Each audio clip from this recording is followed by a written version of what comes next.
Hello, my name is Marcus. I'm the compiler of a collection of therapy quotes taken from what's often called the psychodynamic or the psychoanalytic perspective, which long ago, as I understand it, was called philosophical medicine, because this perspective seeks to heal the inner child of the past, meaning we want to heal our memories.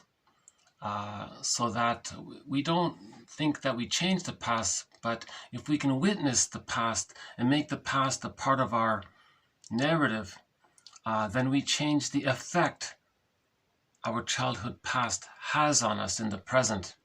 So we want to transmute or transfigure the effect of the past on us. So by the way, it's a very nice day today here. So hold on a sec. This is one of the clearest days we've had here. So I thought we'd start this video with a little peek outside. There's even the moon up there. I don't know if you can see it. This is really a nice day here today. Yeah.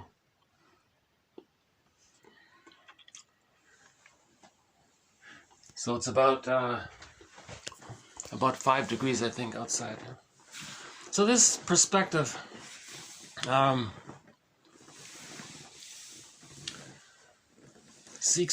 it helps us to be our own caring witness to ourselves, self-compassion, self-empathy, and then we feel comfortable within. If we feel comfortable within, and we feel safe to stay in touch with ourselves, our feelings, then we find the I. I feel, therefore I am. So this perspective looks at defense mechanisms. Remember, defense mechanisms are maneuvers of the mind or operations of the mind that every baby adopts to deal with the pain they feel if they're not getting their needs met. If the mother's on the phone too long and the baby's hungry, the baby doesn't understand time. He doesn't think to himself, oh, everything will be okay. In 5 minutes, she'll get off the phone and feed me. He has no concept of time. So the baby feels immense anxiety about this, called persecutory anxiety, abandonment depression, massive anxiety. He's very scared. The symbol of that is the Furies, or that painting by Edward Munch, The Scream. The baby can't feel that. So he's relating to a mother who's causing these immense painful feelings. Now he can't really deal with that idea that his mother is this rejecting, refusing, devouring monster. Right? So because the baby and the mother are one, if the baby's enraged, he thinks the mother's enraged. If the baby wants to take in mother's comfort and love, the baby thinks maybe the mother wants to take him in. Because maybe the mother's hungry and wants to consume him. So in Hansel and Gretel, the symbol for this is the witch wants to eat the children. And there's a book called So the Witch Won't Eat Me. So how does the baby deal with that kind of immense persecutory anxiety? Now, the more frightening the mother is, that means the more unavailable she is. The more unavailable her love is, the more the baby needs her and clings to her and even becomes like her. So he's more bonded to her. Even though he's being rejected by her, he's more bonded to her. That's so painful. How does he deal with this situation where he needs the mother's love? He's not getting it, so he clings. And as he clings to her, he's being rejected more and more. The baby can't go anywhere.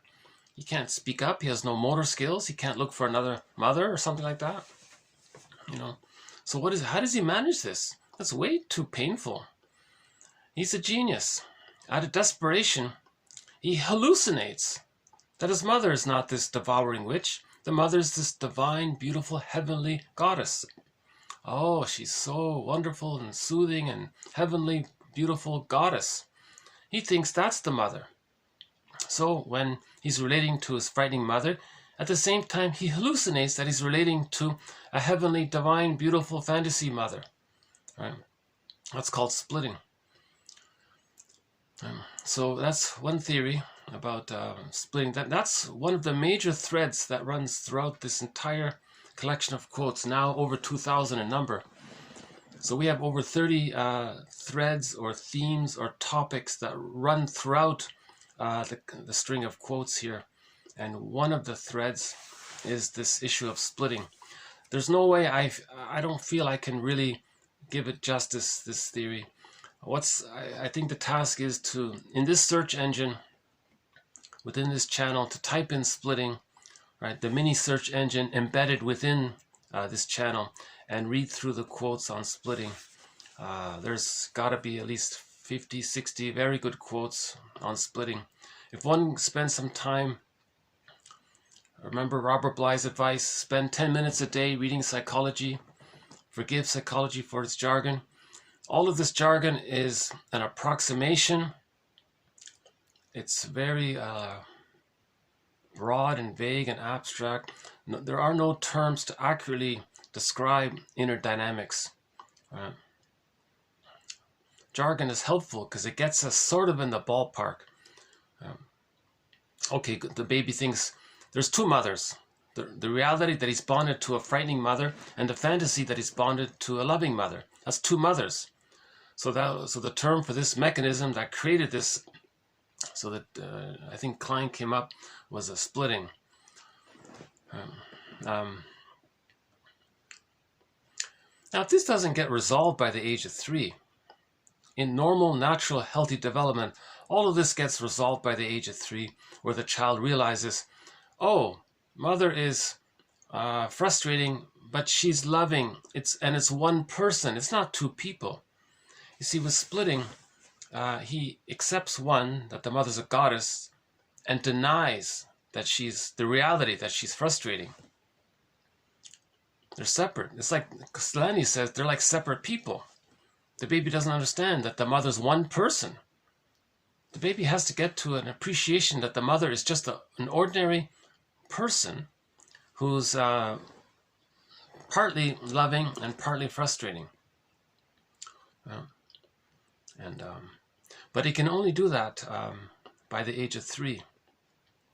If he can't do that by the age of 3, that means the pain with the mother and the rejection with the mother was so much that he still uses splitting even after the age of 3. That's a problem. If the psychic structure, if the internal working model, if the internal architecture of the subconscious or the endopsychic structure, this internal theater, has this arrangement called splitting is still being used, that means the person's going to go through life with extreme either or opinions, black, all or nothing opinions, one side only, the other side, forget it, right? So they'll only present one side of a story and they'll ignore the other side completely. They can't. That's the psychic structure. That's how they deal with the original memory that the mother was so frustrating. So the person can't accept two sides, because when they were a baby, the baby couldn't accept two sides. The pain was too much.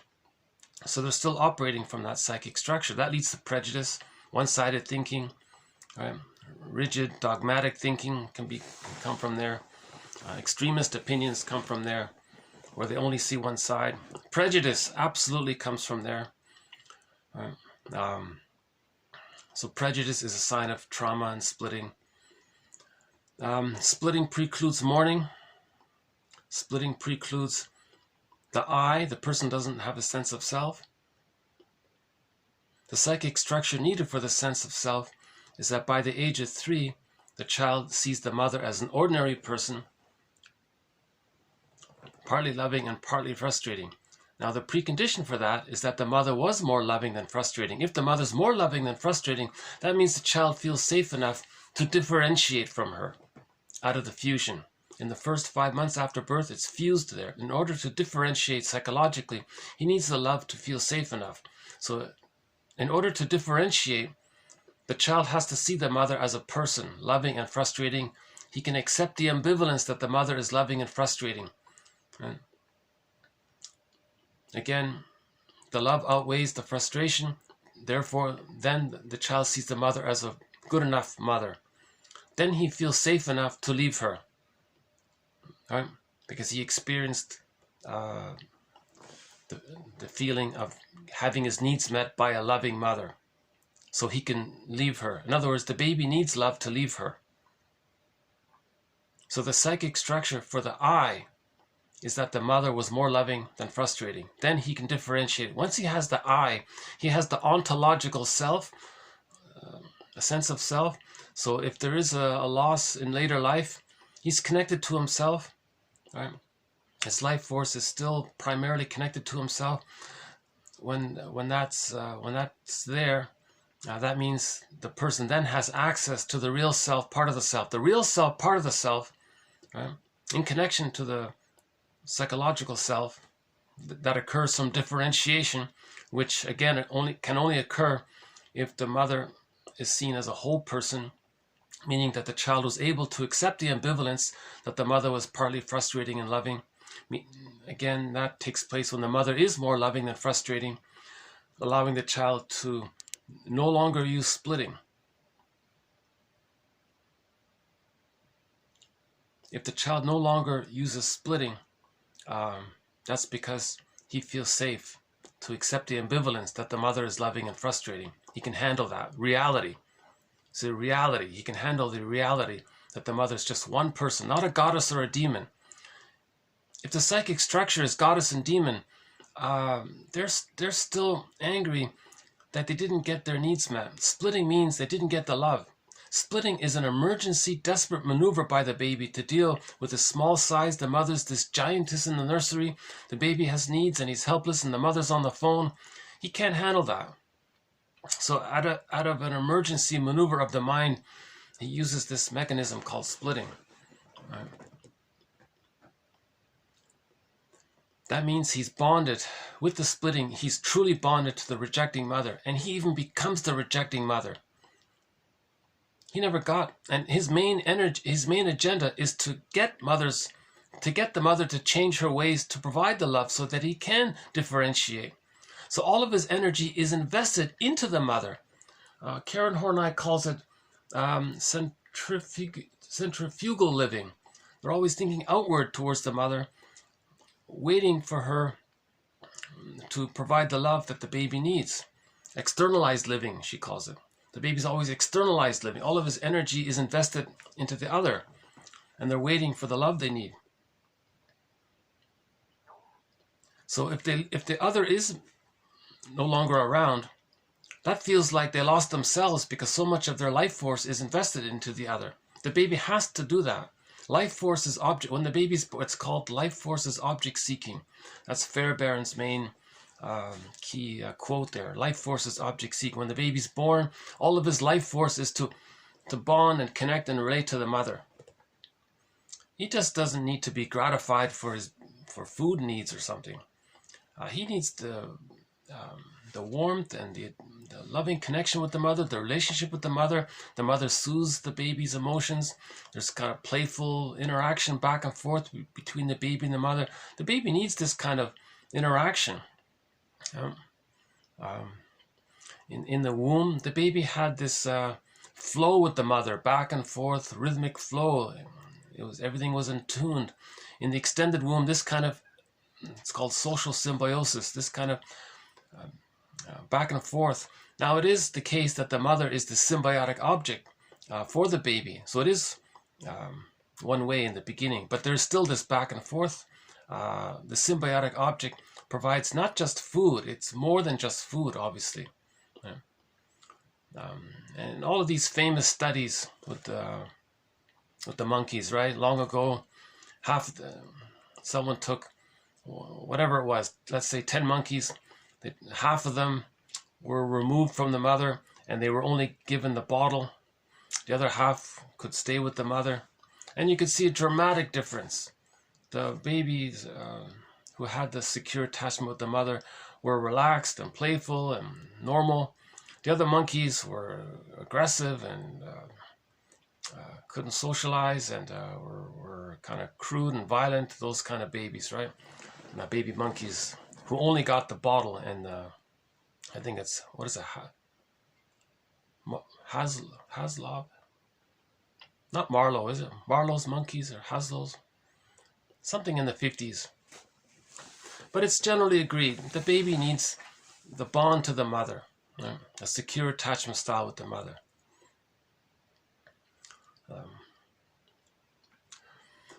Okay, so let's go back to splitting. So if the baby gets his symbiotic needs met, the attunement, and then he gets, the mother sees and accepts the baby and comforts the baby, and so on and so forth. Okay, we've talked about the different types of needs that the baby needs between birth and 3 in previous videos.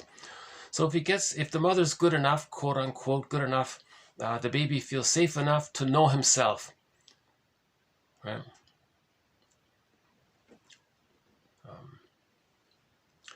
If the baby doesn't feel safe enough to differentiate, to know himself, he's in a catch-22. He's going to stay psychologically in his memory system, in his internal working model in his mind, that the engine in his mind or something. He's connected to the frightening mother, and he's in a catch-22. He needs her love to leave her. He's not getting it, so he's going to wait for it. He'll even become her to show the mother, to try to please the mother, to make her happy so that she will change her ways to love the child. It doesn't work. It's failed empathy. So he's waiting. He's doing everything he can to please the mother in the mind. He's not getting it. So he's stuck there. So he's still using splitting. He can't leave the mother. So he's still using splitting. Okay. So in reality, he's bonded to the rejecting mother and he becomes her. That's called a narcissistic pattern. Because the mother's so important. They think they're so important. In the baby, all little babies think they're little gods. So they think they're so important. Everything is about them. And there are other patterns, of course, but the main one is the narcissistic pattern. Right? So, oh, hold on a sec. One of the birds just flew by. Let's see. I'm always hoping that maybe the eagle will come by. No, it's gone already? Okay, that was quick. Okay. But yeah, such a nice day.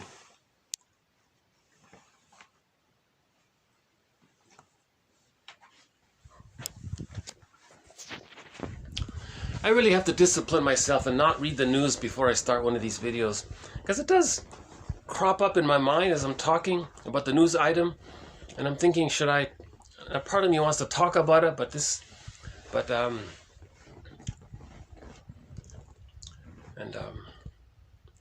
I think the psychoanalytic perspective is helpful all around. So I think if we learn the psychoanalytic perspective, it's helpful in every way, in the personal, in the persons and groups, persons all around. It's helpful all around, personally, interpersonally, with each other, all around. So I avoid sort of commenting on news items, but I must confess, sometimes something comes up and I go, oh my God, this is a perfect example of splitting. This is a perfect example of a split. So maybe I can talk about it. Look at this. This is just pure splitting. One side, complete contempt for the other side. They're kept apart. Okay. Remember, the baby goddess and demon in the fairy tale, goddess and they're kept apart. Right? One is all good, and it can't be seen as having a flaw. And the one that's all bad can't be seen as having something good. They're kept apart and they're compartmentalized. And you can still see this even in, in current years, right? Disappointing, of course. I think with all of the psychological discoveries made in the past, 150 years, I guess, mainly, well, really, the psychoanalytic perspective has been around for thousands of years. There's one wise man with a long beard, long gray hair and a beard, thousands of years ago, he said, when I'm in a party of 3, I always have teachers. To the one where I see traits that I admire, I try to emulate those traits. To the other person, I look for the traits that I don't like, and I search for them within myself. I always have 2 teachers when I'm in a party of 3. So he was talking about projection. If he sees positive traits in one, that's his golden traits. He wants to find them in himself or learn from him. He admires it, he emulates it, he wants to learn it and develop it in himself. The negative traits he sees in the other, he doesn't blame them for it. That's a mirror for the person to know that it's within. So he looks for them within. There's the mirror again. 3,000 years ago, that quote is over 3,000 or 25, whatever it is, 2,000, 3,000 years ago. Okay, so that wise man with the beard and the long gray hair, it's Confucius. So he was talking about projection. Right? So the psychoanalytic perspective, right, meaning we look at defense mechanisms like projection, has been around a long time. In ancient Africa, they have Ubuntu, and philosophers talk about it. Some philosophers talk about it. A lot of philosophy is actually a rationalization to not be aware of their psychology. So not all philosophies are an attempt at psychology. Maybe partly it is, but ultimately. But many philosophies are actually self-deceptions to not be aware of internal dynamics. The person feels so much psychic pain, they create a philosophy called a rationalization to not be aware of their psychology. So a lot of philosophies are what's called rationalizations, just very lengthy rationalizations. Rationalizations are lies, but you want to sound good to make it convincing to yourself and others. But the motive is to mask the painful truth that the person is using splitting, projection, projective identification, identification with the aggressor, the moral defense, reaction formation, negative magic gesture, infantile megalomania still there. They want to hide a lot of this, so they create rationalizations to mask it. So the rationalizations are the misleading defense mechanism. When you call that out, you find the leading defense mechanisms. That's a concept by Bergler, the difference between misleading and leading defense mechanisms. So it's kind of layered, right, with the defense mechanisms. So each defense mechanism is discussed, is a thread throughout this series. Right? Splitting being one, projection being another, and the others just mentioned.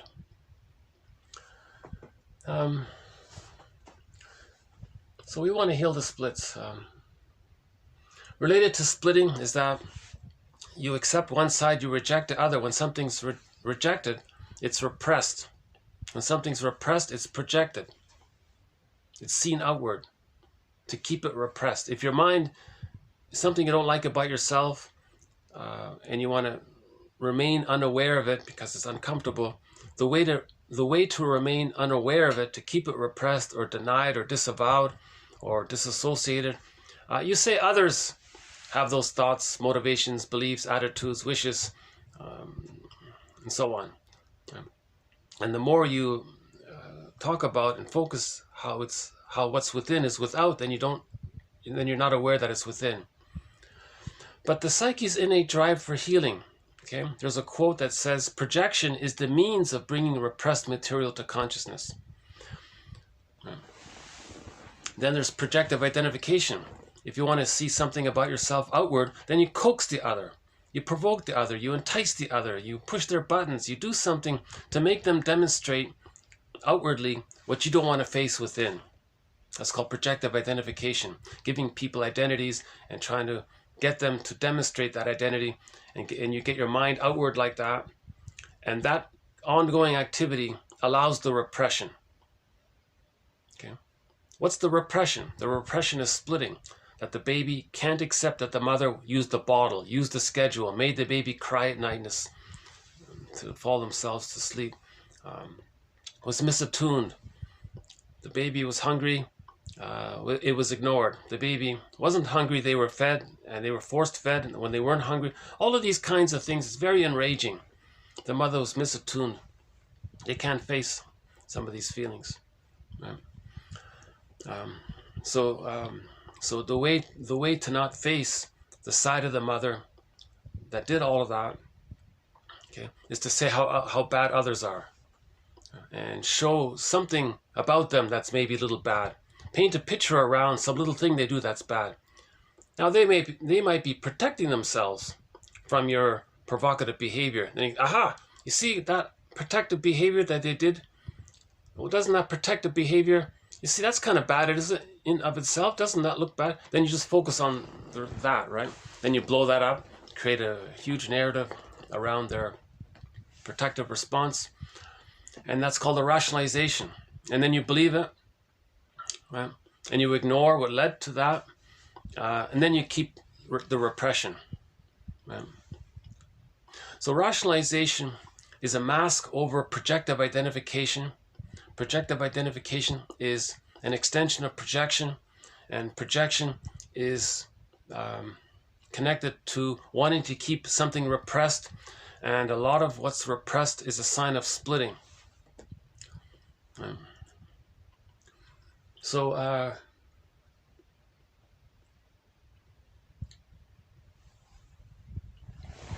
hold on a sec.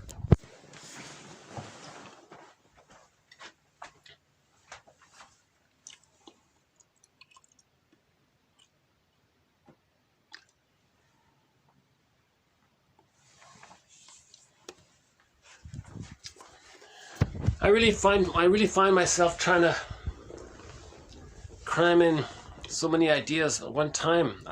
I don't know how to do it really.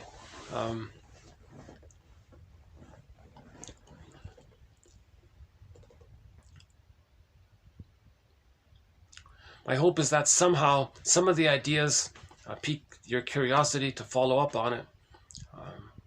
I'm trying to weave a basket of all of these these 30 threads, and my basket somehow gets stumbled, and I have to start over again.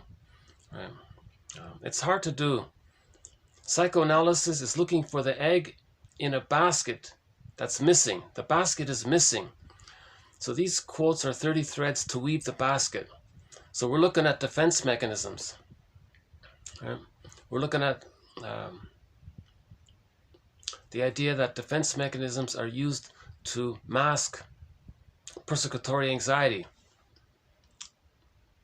Okay. So why is there persecutory anxiety? And then which defense mechanisms are being used? And are they layered? Are some leading? Are some misleading? Are some just sort of, are some defense mechanisms being used to hide the use of other defense mechanisms? And are those defense mechanisms being used to hide even other defense mechanisms? Right? So first you got repression or disassociation, then you got projection, then you got projective identification, then you got rationalization, and that's part of the repetition compulsion to communicate, to create a mirror for the traumatic script.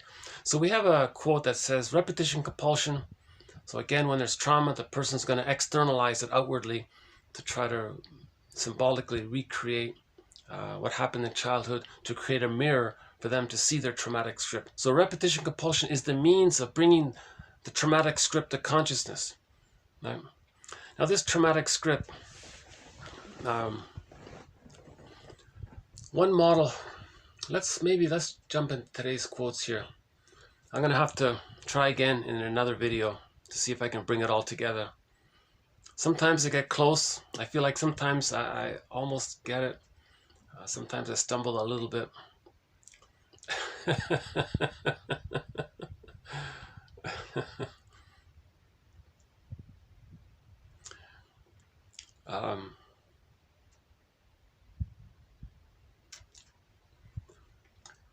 So in this video here, I think these quotes will help to build a basket. So let's backtrack a bit and let's go back to basics and pick up some of the threads that I just dropped here. and see if we can pick them up again. So in this batch of quotes, we'll look at the work of Karen Horney. One of our mentors is Karen Horney, so we'll do a couple of quotes of hers. Our mentors are Karen Horney. She's the one filled with lots of love and heart in her writings. If you just read her books and articles, you'll feel, I feel better. I think a lot of people feel better just reading her. She's filled with she has a lot of self-reflection. She's done a lot of personal self-reflection. And she has that analytic mind. Her first language is German, so I think they have that more analytic mind. And you can feel the love and the care to acknowledge. She's a compassionate writer. She says things like, she's the one that humanizes the psychoanalytic perspective the most. So she's really, at the end of the day, I think Karen Horney is the lead mentor here. Although her theoretical model is kind of straightforward and all that, but she's more about relating to people and connecting with people and feeling something. She's more in that. She's more about being it, you know.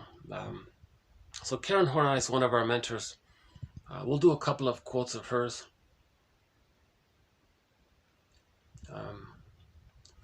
We'll do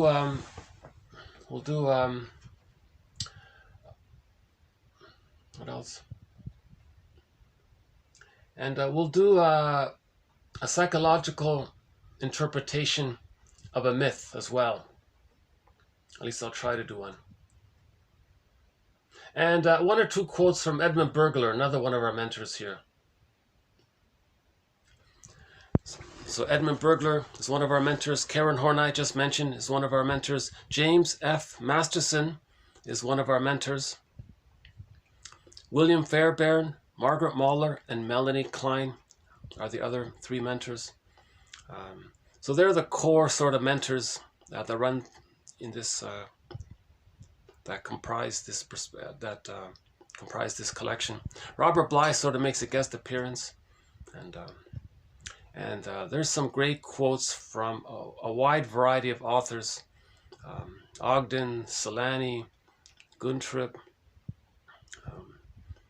Horner, Chinen, Woodman. We've got von Franz, a few of hers.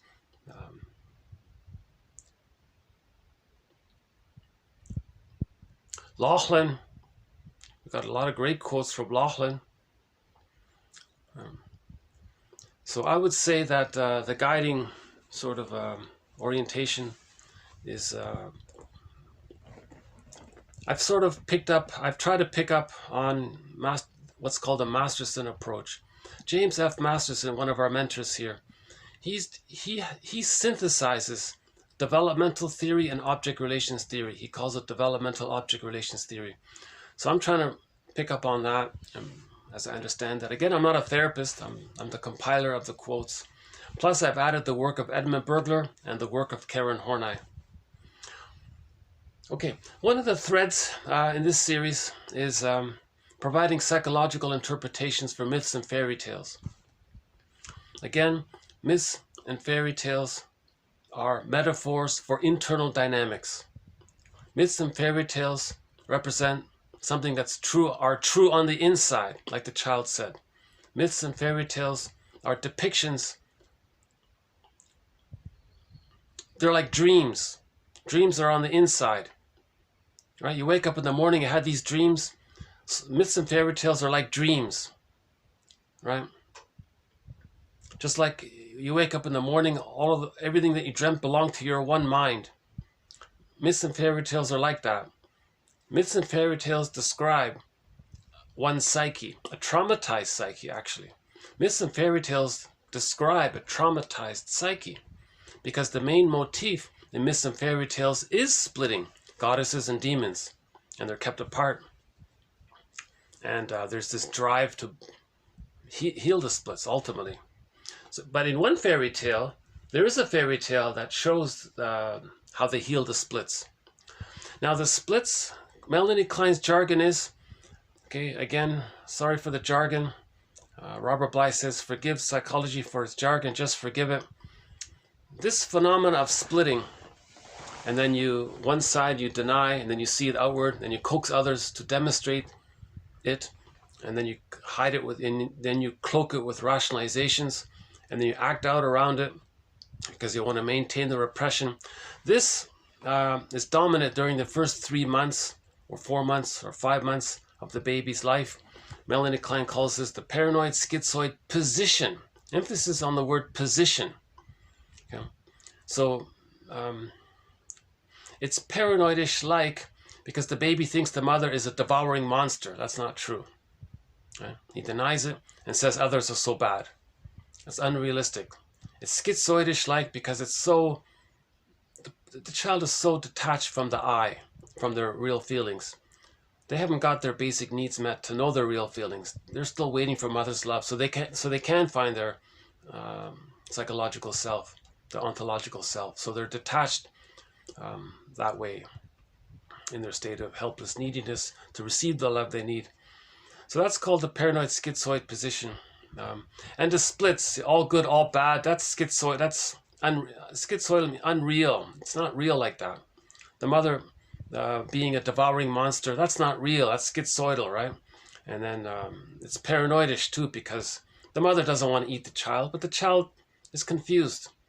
It's called condensation. It's called displacement, transference. It's called symbiosis. Again, the baby's blurred with the mother. They're one there. If he's angry, the mother's angry. If he wants to eat the mother, he thinks the mother wants to eat him. He wants to take in mother's milk and soothing vibes and soothing sentiments and soothing wishes and soothing metabolizing loving energy that helps the baby to feel safe. The baby wants to take a lot of this in. He's not getting him. So he just thinks that the mother wants to maybe take him in. Maybe the mother wants, because he wants to take in, he and the mother are one. He thinks that maybe the mother wants to take him in. Now the baby's enraged, the mother's enraged. The mother's this giant enraged entity wants to take him in. So that's why it's paranoidish like. And so this is called the paranoid schizoid position. Prejudice comes from the paranoid schizoid position. All or nothing thinking, black and white thinking, either or thinking. Prejudice is from there. That's the paranoid schizoid position, meaning they're still using splitting. They couldn't heal the splits, and they deny it, and they're strongly invested in denying it because of how painful it is. So they're gonna, all of their energy is devoted to denying it. So they're gonna constantly blame others, so they don't see it within. That's called the paranoid schizoid position. Now, if we forgive the mother, recognize that she made a mistake, and okay, she was caught in her existential dilemma, understanding her and things making sense, then we start to take responsibility for our lives. That moves towards healing the splits, as discussed in previous videos. Then when we do heal the splits, that's called the depressive position. So the first position, it's about survival. It's more intense. Envy is there. In the depressive position, it's more about relationship. Maybe jealousy can be there, but not envy necessarily. Envy is more intense. Yeah. You need love to be jealous. If you don't have the love to be jealous, then what you have is envy. You know. So this next quote here, TQ 2025, is a follow-up from yesterday's video, or the video posted before this, the one ending in 2023. So can I recommend somebody to watch TQ 2022 to 2023? That video provides the background to to this quote here, TQ 2025. Because in the last video we talked about the paranoid schizoid position. Now this quote here is an example of it. How do we move from the paranoid schizoid to the depressive position, where we bring the two sides together, right? So let's look at this. I think this shrink has an interpretation of one myth. That's not bad. I want to include it. Okay, let's begin here then. Okay, the myth of the story of Noah shows by metaphor the path which leads from the paranoid schizoid to the depressive position. Now, at the end of the story, okay, when they bring the two sides together, there's the rainbow. The rainbow is seen as symbol for consolidation, right? The two sides.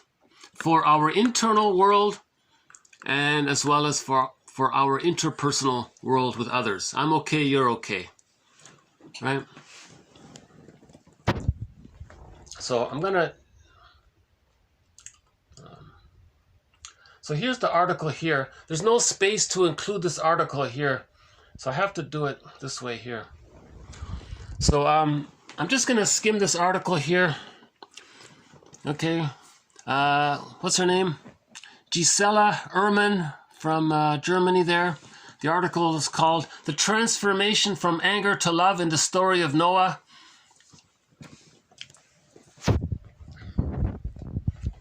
Yeah, so we're talking about it from the mythological point of view. You see, religion co-ops fairy tales and myths to confuse people and to hook people. Never mind the religion for now. We're talking about the myth. So in the myth, we have a parent who has a child, okay? A mother has a little son. Let's call the son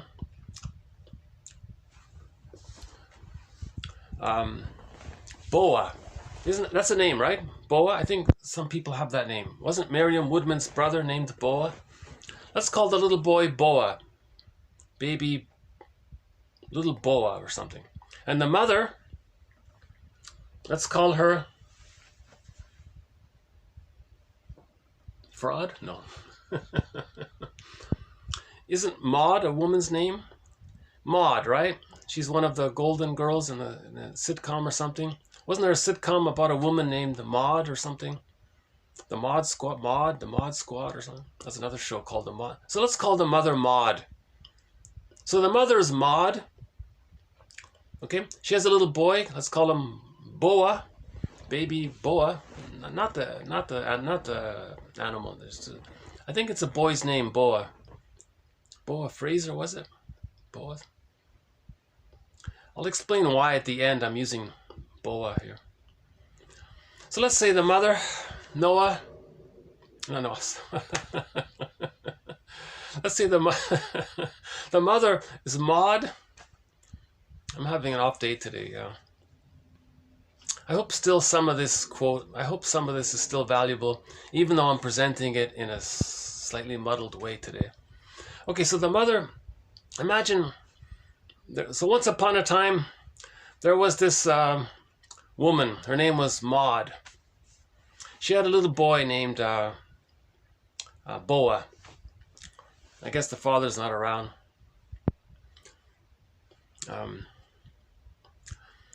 Now, at first, she's fine with this, with her little boy there.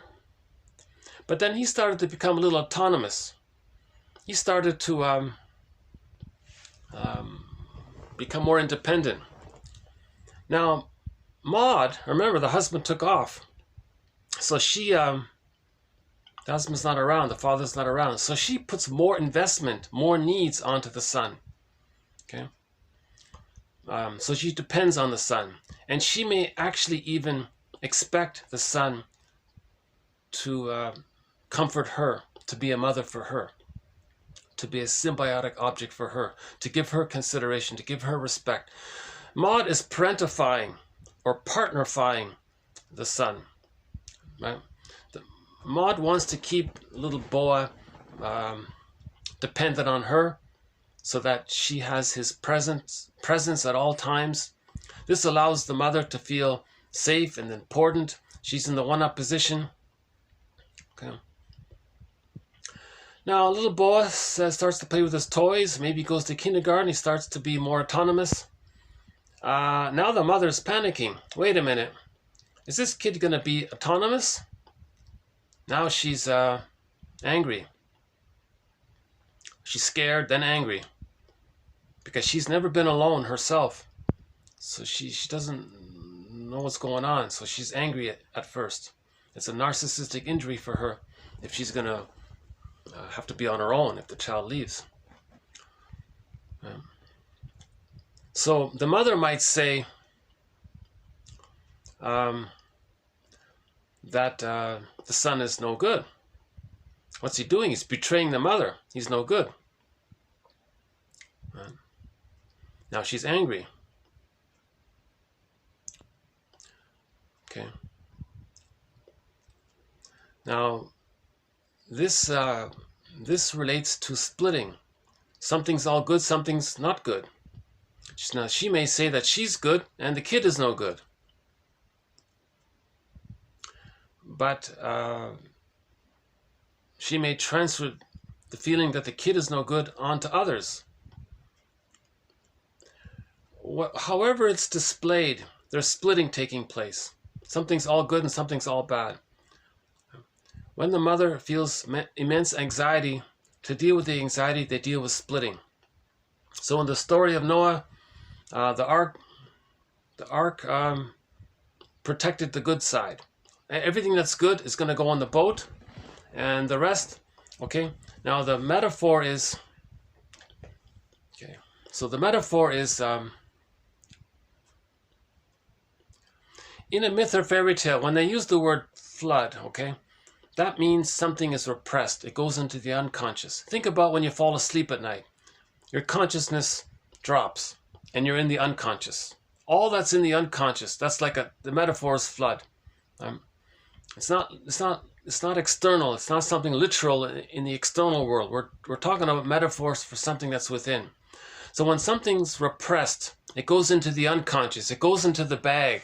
Remember, the bag is the unconscious. The symbol for it's the ocean, and everything's in, and a lot of things are lost in the ocean. You want to bring up the fish.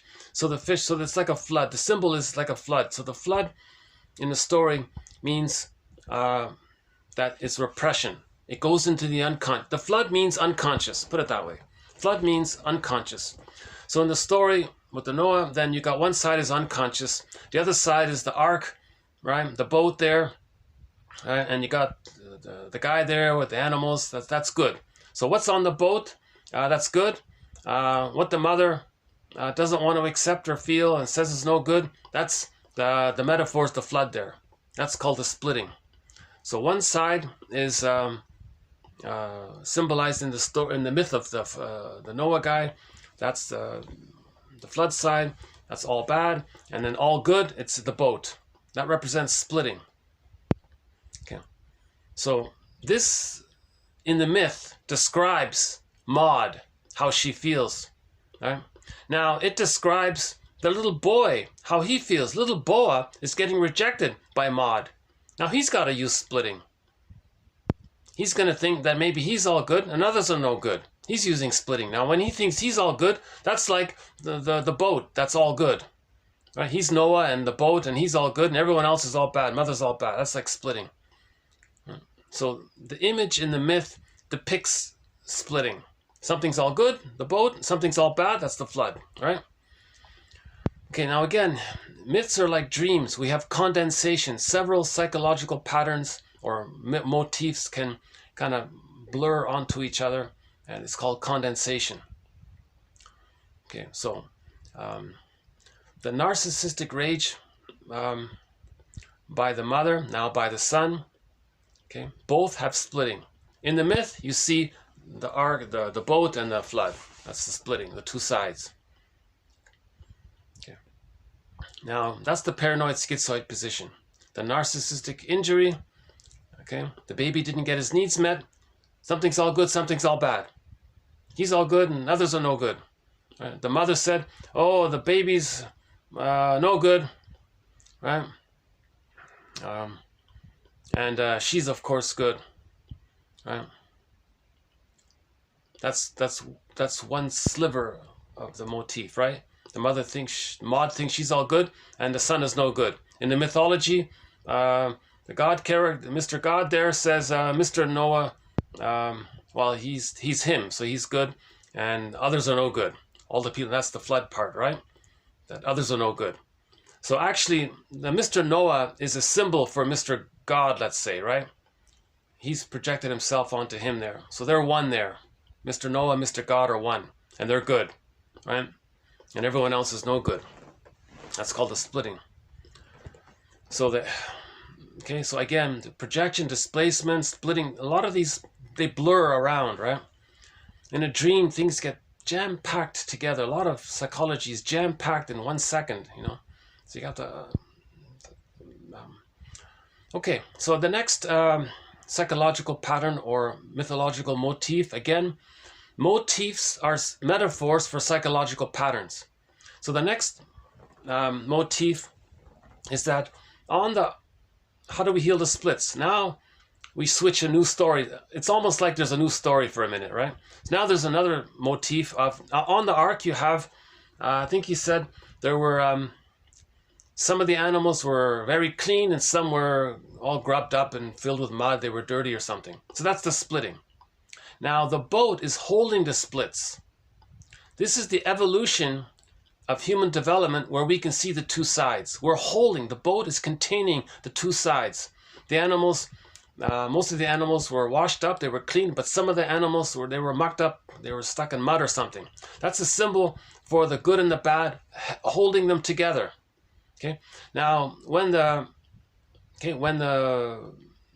boat arrived on land or whatever, next scene, next clip, right? You turn the page, the next one, next story. Next mythology motif, the boat is on the land. Next dream sequence, put it that way. Next dream sequence, the boat is on the land. Right? All of the animals come out. There's an integration there. There's a consolidation.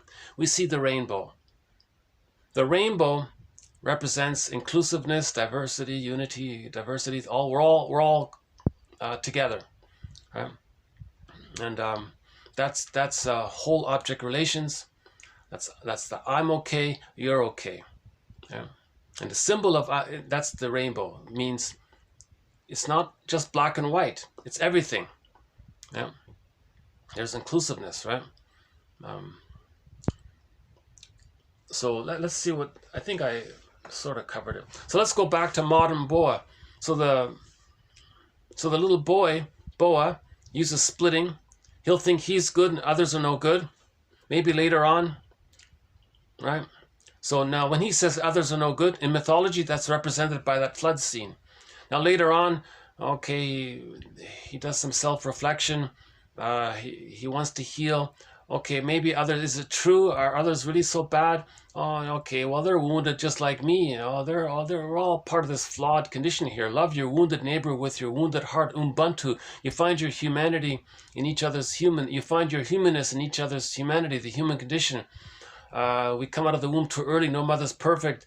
Intergenerational trauma, prenatal distress syndrome. Oh boy, there's a lot going on here. So no one's perfect. No one's a goddess or a demon. So now you start to heal the splits. Okay. So little Boa there starts to see the two sides. Okay. In the myth, that's the image that on the boat there, on the ark there, you got the clean animals and the mucked up animals, right? The two sides there. Never mind about the male and the female. That's another side of it. I think the splitting is represented by the clean animals and the so-called muddied animals. That's the splitting there. Yes, there's the male and the female animals. That's something different. That's another scene, right? Okay, so then little Boa there starts to recognize that others are flawed, he's wounded, they're wounded. Okay, he starts to understand things, has self-empathy, forgiveness, compassion. He sees the two sides. Yeah. So when he gets to that place, then, okay, now in the myth, the boat arrives on land. Right? Then there's the rainbow. So little Boa feels he can shine his light. So the rainbow is a symbol of consolidation, inner harmony. He's okay. There's the rainbow, right? See, after the rain, there's a rainbow. After the flood, there's a rainbow, something like that. Okay, so little Boa feels that he's okay. He can have mutuality with other people. He's okay. Others are okay. The relationship becomes like fine wine. Now that marriage that becomes like fine wine, a symbol could be the rainbow, let's say, because it's a happy marriage. It's like a rainbow. It's a beautiful thing after a hard time, that kind of thing. So in this story, Maud is the god, right? And Boa is the Noah. So let's see if I missed something here. Okay, the transformation from anger to love.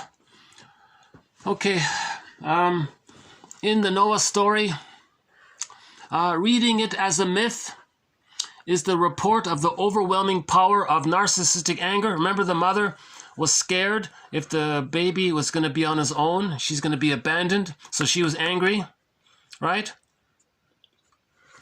Okay, now we got to bring the good to safety. Okay, so we got to protect the good. So that's the boat there with the pairs of animals.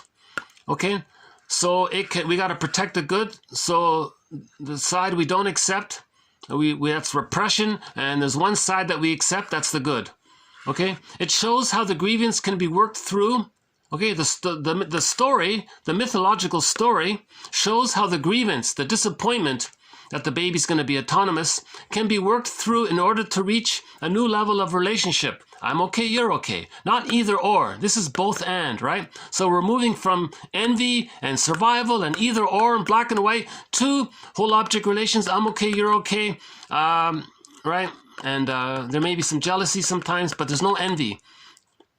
Okay, and it's more, and there's no fear of, there's no immense, exaggerated fears. It's unrealistic, right? Humans are put on this planet to cooperate, not compete, right? Okay, in order to achieve the ability to assume care for others.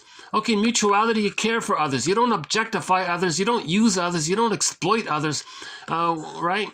Everyone, golden rule, you want to care for each other. Okay, reconciliation. Thus, the path which this myth attempts to depict is that which leads from the paranoid schizoid position to the depressive position. Okay, so let's see here. What do we miss? Okay, in my view, the myth this myth, the Noah myth, contains a model for mental growth, emotional growth, spiritual growth. Okay, spiritual healing, mental growth, maturity, right? Namely, the process of development which leads from the paranoid schizoid to the depressive position. Okay, the myth, it's a metaphor, okay, for an experience that we all have. Okay, so, okay, and then in the story, you see he was punished, right? Humans had a long life. Now they can only live 120 years. That's an interesting statistic. He said in the story, he was, so the mother, let's go to Maud. Maud was angry at the son, so the Maud might punish Boa. In the myth, the God, Mr. God there punished Mr. Noah, the people, by saying, I'm going to reduce your lifespan to only 120 years. Oh, wow. The average life expectancy is around 80 or something. Right. But back then it was like 120. Interesting little trivia there, but not trivia, but and anyway, so the idea was that in the myth there was a punishment, right? So the mother might punish the son for being autonomous, right? Because if the mother rejects the son, then the baby needs the mother. If Maud punishes and rejects her son Boa, then Boa needs her even more. Okay, so in the myth, the punishment is to keep the person dependent. You reward regression and you punish autonomy. That's how the mother hooks the baby to be psychologically dependent on her. So little Boa in that case if this isn't healed, he would grow up with a mother complex. He would then be a playboy, a womanizer, a Peer Gynt, a Peter Pan, all these other characters, playboy type of characters, right? They can't have intimacy. They're always going to reject women to communicate that their mother rejected them. They're going to exploit and use others to communicate that their mother exploited them. They're going to do to women what the mother did to them, and they're stuck like that. Right? That's having the mother complex. Yeah. So little boy has to. So the mother complex arises when the mother frightens the son so much to make him overly attached to her, resulting thereby that little boy doesn't know who he is. Right? So he has what's called externalizing living, centrifugal living, moving away from the center because he doesn't have the center. His center is repressed. It's flooded. His center, his eye is in the flood. Right? It's repressed. Again, the flood is a symbol for repression. When something's in the unconscious, it's deep in the waters, it's flooded. It's repressed. It's a symbol, right? So if you don't mind the religious jargon here, I recommend reading this article. Yeah, interesting, right? By the way, this was okay. Hold on here. Okay, wounding of omnipotence, right? The mother, her primary narcissism was destroyed, right? So little Boa there, the baby, he thought he was a little god. It got damaged, right? He didn't get his needs met. So it's an injury to his needs to be a little god for the first 18 months. That got damaged. The pain of that, he uses splitting, right? So that's the first part. The wounding is linked. Okay, so the wounding part, the wounding of omnipotent fantasies. Okay, that's the narcissistic rage there. That's the paranoid schizoid position, which we see with splitting and projective identification, rationalizations, and so on, right? And then when something's repressed, you project it. Okay, so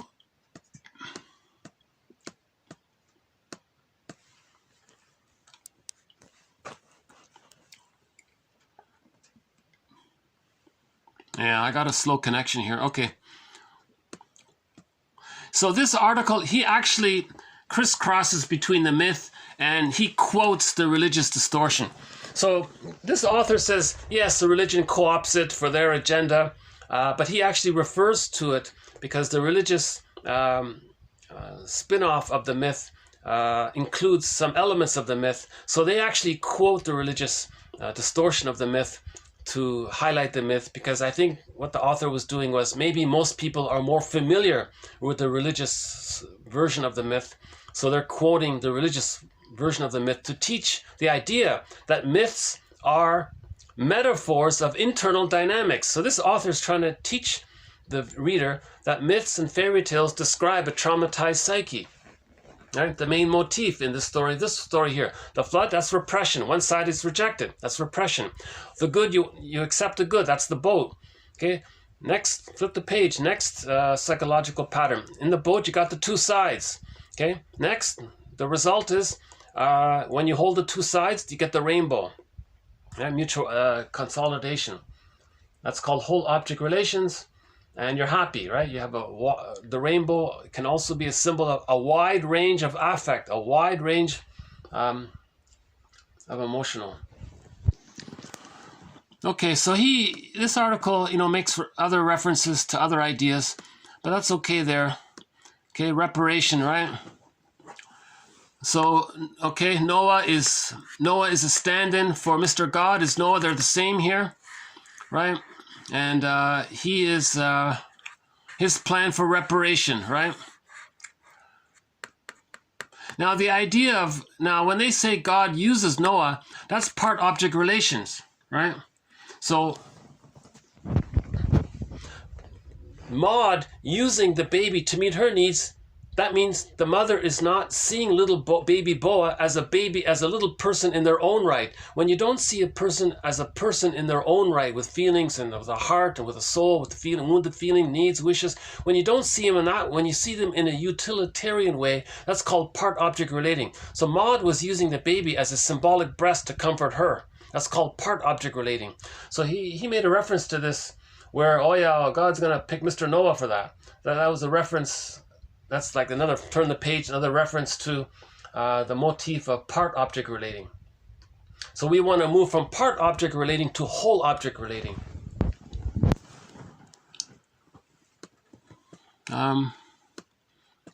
Okay, again, the boat holds the two sides here.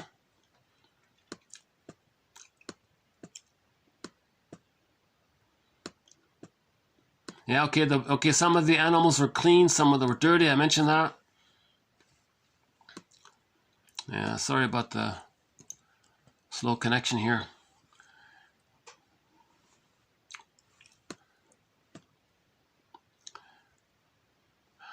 She talks a lot about Mr. Bion. I'm not really a fan of his writing. It's hard to read him. But anyways, that's okay. That helped her. That's great.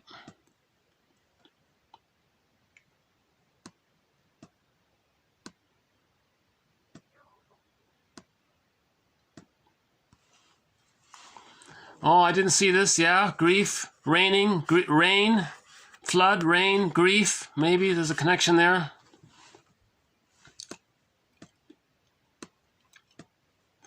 Yeah, a lot of this is about how angry the mother was. Maud, the mother was very angry.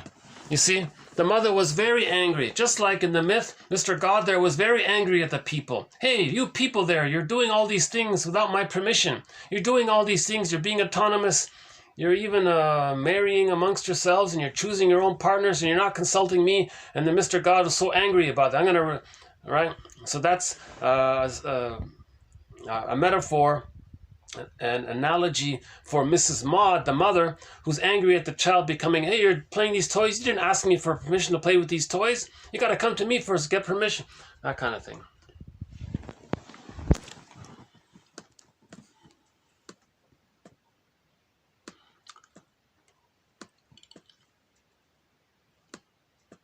Okay, and then at the end, we just have the story of then the primary narcissism in the story of the Noah. At the end there, we just talk about Noah. We don't talk about Mr. God, right? That's a symbol for the resolution of infantile megalomania, the resolution of the primary narcissism where a person thinks it's all about them. Yeah? So the resolution of that. So there is the evolution. God is the all-powerful, right? That's omnipotence. Mr. Noah is a person, so there was that shift there, right? So we want to go from myth to person, right?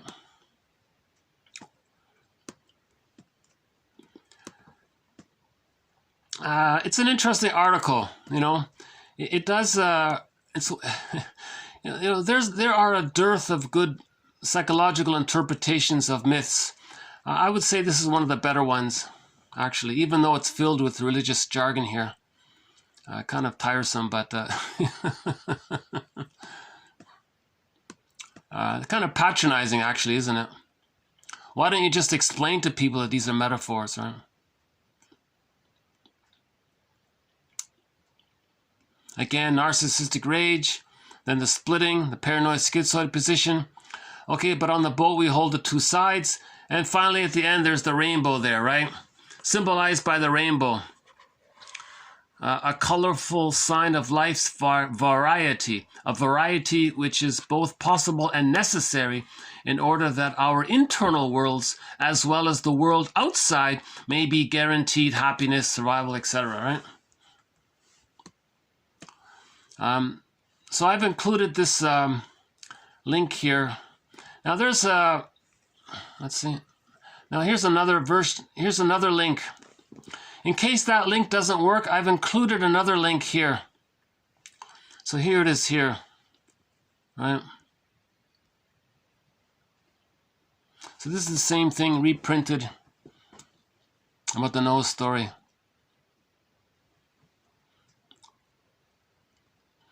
I think I covered the main ideas here. There are a few other little sort of minor points in here.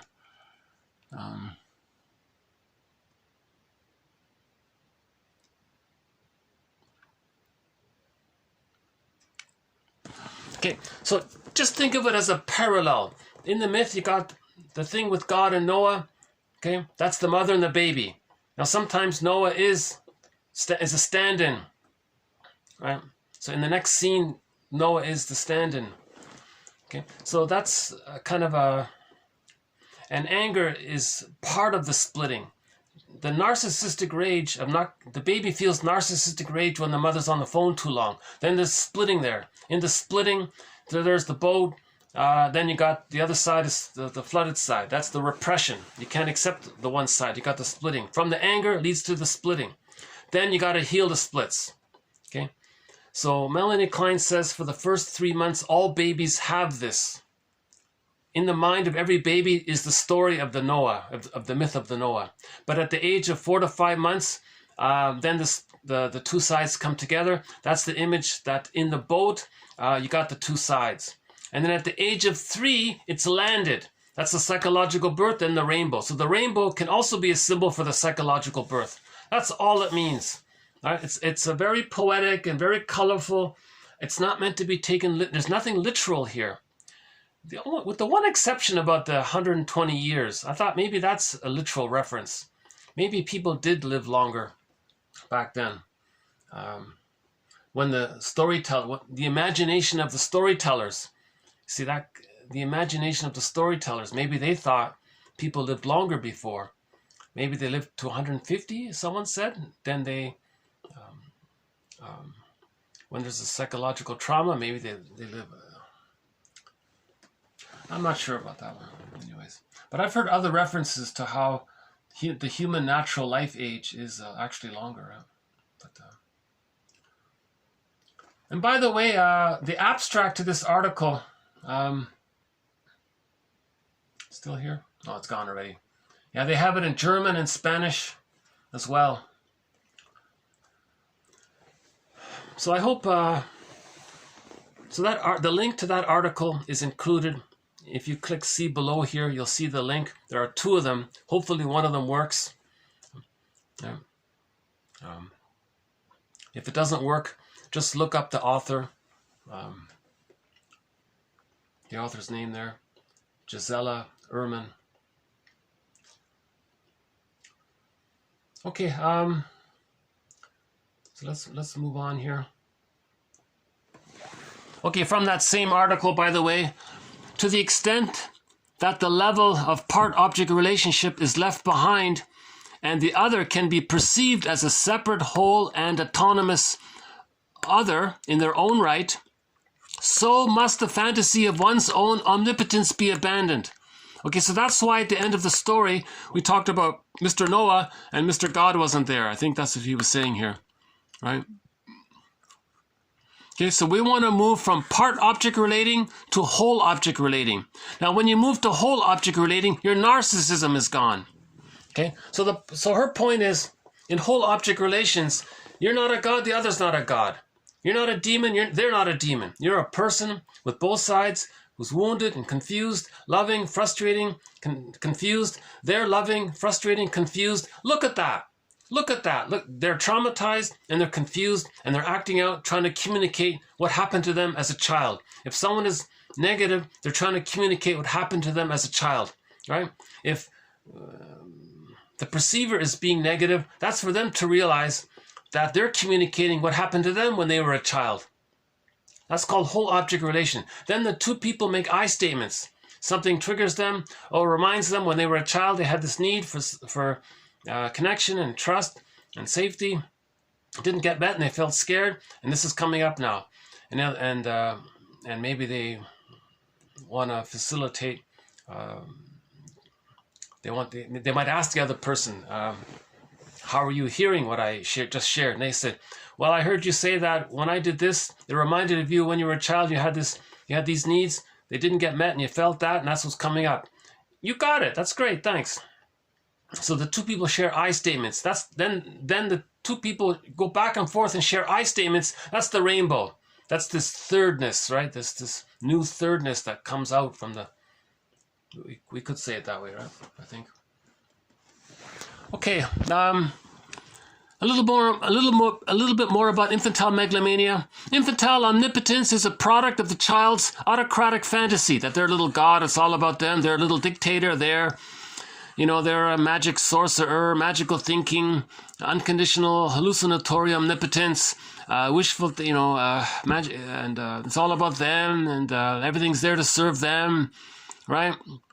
So infantile omnipotence is a product of this original fantasy that all babies have up until the age of 18 months. Okay? Now, this fantasy is going to negate anything that's not in agreement with its omnipotence. If you question a person's narcissism, they're going to negate you. They can't handle it. People with a narcissistic pattern cannot accept feedback because that questions their infantile omnipotence. You see? So they're going to negate anything that's not in agreement with their omnipotence. Right? That means their relationships with others, it's called part object relating. In whole object relating, this is dissipated. Primary narcissism is dissipated at the age of 18 months. This is actually meant to be existential hearsay by the age of 18 months. Another part here, in every endeavor in which childlike omnipotence is fantasized, perception of time is disturbed. Okay, so here's a reference to how it's timeless. In the unconscious, it's timeless. Right? In the baby's way of thinking, there's no time there. Infantile megalomania, it's timeless. A person with a narcissistic pattern is living in this timeless, permanent, autocratic fantasy that they have, right? That's fueling their narcissistic pattern. Now, what fuels the narcissistic pattern is the splitting, the projective identification, rationalization, putting others down so they can keep the repression. They're maintaining the babyhood splitting defense mechanisms. Now, religion promotes this. Okay. Now, religion promotes infantile megalomania. Religion promotes splitting. See, ironically, the myth of Noah is meant to help a person to heal. Right? You explain the myth properly, a person feels better. They get better. But if you distort the myth, a person might feel better because you're acknowledging things. But what they do in religion is they say, keep it simple. All good, all bad, isn't that simple? Right? You don't have to be responsible. You don't have to feel badly for anything. You don't have to have no gratitude. You don't have to repair it because it's all about you. You're a little god. Infantile megalomania. So religion promotes infantile megalomania. Religion promotes the prejudiced personality. Religion is a tool to create the prejudiced personality because the prejudiced personality is needed to create us and them, and then that was all created out of the panic when we invented the pillage model of economic knowledge of pillage. The last video talked about I won't do it again here. So check out the last video. I tried to talk a little bit about the plunder system, the economic plunder system. In order to plunder, you need the prejudiced personality. So you traumatize the children, they end up with the paranoid schizoid thinking. Envy, survival, us, them. That's the paranoid schizoid position. Right? And then religion reinforces it. Religion says, keep on using the paranoid schizoid position. Religion doesn't tell you to bring the two sides together. Religion just says, keep one side, reject the other side. This is all good, this is all bad. Keep it simple. Fantasize about the good breast and you can be one with it. Isn't that heavenly? Isn't that nice to be fused back in your mother's bosom and you're one with the breast? Just fantasize that. Do you like that fantasy? Do you feel good? Okay, now put money in the box, put money in the basket, send it up front. So they're selling the fantasy to promote the splitting. They're not making you aware of the two sides. They're promoting the splitting by emphasizing the fantasy of one side and saying how bad the other one is. Now when you say the bad, that's like the flood. So there's the splitting there. They're not telling you that the story of Noah is a symbol of healing the splits. That the story of the myth of Noah is actually a metaphor to heal the splits. It's actually supposed to be a healing story. Mythologists, storytellers long ago might tell that story originally before religion came along. So the people who invented religion, they would look back to healing stories that the storytellers would tell. They would co-opt them, distort them to promote the prejudiced personality. Because they are appealing, but then you want to bait and switch, you hurt them. So you attract them with the story. Oh, it's uncanny. Yeah, this story feels familiar somehow. And then the seminary schools teach people not to use the story to heal the splits, but to use the story to promote the splits. So you attract them, but then you want to hurt them, right? So the purpose of religion is to promote splitting, you see? And now, because of trauma like that, the aggressor feels like the victim because of the fusion. Then they use the same religion that they use to hurt others. They use the same religion to fantasize the omnipotence, that they're the victim and they want to feel better through the fusion with the all good side. And the others are the all bad side, and they keep them apart like that, you see. Now, the victims of religion, they're just using the fantasy of rescue fantasy of being good, being saved or something. So ironically,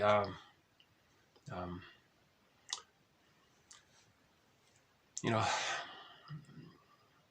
and there's a real push, you know, the victims, they don't want to adopt, but they're poor and they're stressed. So when you're stressed out from the plunder system, they may be tempted to indulge in this fantasy.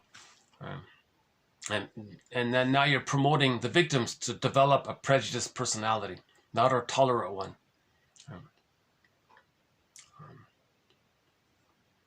So religion is a tool to create the prejudiced personality. The prejudiced personality and religion are tools of the plunder system, because in the plunder system, you get billions of people on $60 a month, and they do all the work. But that leads to all kinds of devastations, right? Because the more we plunder, that means the more we maintain the splits. That's an aberration. That's psychic pain. You want to further deny the pain, so you further, right? And then the more poverty, the more plunder, the more greed, the more greed there is, then the brain gets involved. Now it's sending the person serotonin, so they become more greedy. So they don't care about long-term consequences because the baby wants it now. Remember, the baby at the breast, they want it now. So in the greed, they want it now. They don't think about in the future that, did you know your grandchildren, they're not going to have a delicious fruit to eat? Don't you feel badly that your grandchildren will never know what a delicious apricot tastes like or something? Or a delicious, fill in the blank, whatever. They can't think like that, right? They're in a manic denial. Right? They're in a manic denial. Greed is a manic denial. To not be reminded of how painful it was that the mother was on the phone for 5 minutes too long. Right? Now, a storyteller comes along and tells the story like this. God was angry, splitting, two sides, boat, all good. In the water, that side, no good. Well, people feel interested. Oh, but in the boat, there were two sides. The clean animals, there's two sides there. Why, there's two sides to a story. That's an image in the mind, two sides to a story. Then they feel better. The rainbow, oh, okay, that's natural. Yeah, that's normal. So it's a move towards healing that way, right? But religious storytellers omit the psychology of it. They co-opt the psychology of it, and don't provide a facilitating. They're not a guide. The genuine storytellers were guides to acknowledge what happened and the healing pathway, and to kind of give hope that way. The religious side says, forget about all that. Just keep it simple. Just keep fantasizing. You're all good and they're all bad. Us and them. Just keep it like that. Us, this good, this bad. Keep it simple. Just keep it like that. Then they leave the church and they're angry. Why are they angry? See, it doesn't work, right? And then they're greedy, and then so there's it's called the mythopoetic movement. The mythopoetic movement. Robert Bly, Marion Woodman, Alan Chinen, underappreciated. He provides psychological interpretations of 50 fairy tales. This is just my clumsy effort today here. That's just one. 50 have been provided by Chinen in his book, right? Once Upon a Midlife, In the Ever After, Beyond the Hero, and Beyond the Princess. But that one there, Beyond the Princess, is called Waking the World. He provides psychological commentary on over 50 midlife tales, like this one here. But he explains it like I'm clumsily trying to explain it here. But the shrink here, Miss Ehrman, she does a pretty good job of it. Okay, let's move on to Bergler here. Okay, another one of our mentors, Edmund Bergler. Throughout the book, one of his books is called Unhappy Marriage and Divorce. Okay, this is some reviewer here. One newspaper reviewer of Bergler's book, he said, throughout the book runs the theme that mating is a matter of what might be called psychic determinism, psychological determinism, inner dynamics. By this is meant that each spouse selects as a mate one whose personality or neurosis complements his own. Okay. So that's a good little book. It's called Unhappy Marriage and Divorce. Right. Bergler holds the various classical neurotic syndromes to be simply, quote, many rescue stations in later development erected intrapsychically for the purpose of escaping the deepest of all anxieties. Okay, he calls the deepest of all anxieties. He's got a jargon here. Again, forgive psychology for his jargon. He's got a thing called psychic masochism. The simplest way that I can think of to describe this is that the baby had a wish. It got step 1, he had a wish. Step 2, it got refused. Step 3, he wants to protest, he can't. Step 4, he feels defeated. That's the deepest of all pains. It's called psychic masochism. That's a trauma. In later life, he's going to repeat those 4 steps. He'll have a wish. Wait a minute. That reminds him that it got rejected. So he can't have the wish. But he wants to protest. But what's he protesting? He doesn't know what he's protesting. So he's going to develop some neurotic behavior, a neurotic trend. Narcissistic pride, neurotic pride. He's going to preserve his infantile megalomania. But it's called pseudo-aggression. It's not the true assertion for his wish or voice of his wish because he doesn't know what his wish is. Then he's going to be disappointed. So whatever he does, he's going to be disappointed, basically. That's his theory. So the personality patterns are just a layer that mask over the underlying disappointment. I think a much simpler way of describing it is here in this comic, okay, by Ellen here. Again, in this comic, there are 3 therapy sessions with the woman there, Ellen. Okay, she had unconscious guilt. She was disappointed. A simple way of saying it is she was disappointed as a child. That's a trauma. She's going to repeat it. So she arranges her life in such a manner where she's disappointed. In work, in relationship, she's disappointed. Like Marilyn Monroe says, she always gets the fuzzy end of the lollipop. She arranges it so that she gets the fuzzy end of the lollipop each time. Okay, so the trauma is painful. They want to redo it, relive it, reenact it to see if they can get a better outcome, but it can't, right? But that's the positive intention of their dysfunctional neurotic behavior, to see if they can get a better outcome, but they can't, and they're stuck there. But that repetition compulsion is a mirror for them to see what happened to them in childhood, so then they can make better choices. So they need to look in the mirror to heal. In order to heal, we have to look into our own mirrors that we're creating. So Ellen was creating a mirror. Now the therapist just says, did you know you're creating a mirror? And Ellen would say, oh my God, I think you're right. So she looks in the mirror and now she sees what she's denying. She's denying the traumatic script. Right? Projection, repetition compulsion, negative magic gesture. These are mirrors to bring repressed material to consciousness. Okay? So again with the flood, that's like an ocean. One metaphor is that the fisher person in a myth or fairy tale brings up a fish. He brought something into consciousness. Okay? Right? The fish was in the ocean, it was unconscious. It was in the flood. It was unconscious, covered with waters. That's a symbol for unconsciousness. If he accepts that, okay, now back to Noah there, Noah. On the boat, there were clean animals and dirty animals. So he accepts the two sides. Right? Before it was dark. He couldn't accept it. When he accepts it, it's on the boat. The boat is his conscious, his ego. The boat is his ego, his conscious ego now, right? Holding the two sides. You see? Okay, in other words, what he's saying is your dysfunctional personality is a misleading. That's not the real problem. The real problem is the underlying unconscious guilt called psychic masochism. That's Bergler's key theory there. Keep in mind, you are not your brain, but keep the brain in mind. Okay? I just took a break there. Okay, next one here. What factors... Let's see here. Okay, let's do Karen Horney here. Okay, so we'll finish up with a few quotes from Karen Horney here.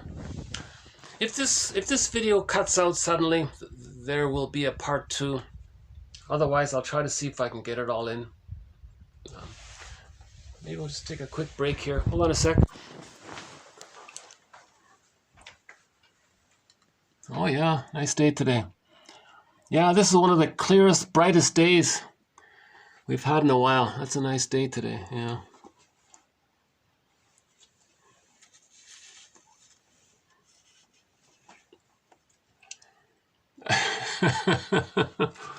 Still no sign of the fox or the eagle, not even the blue jay.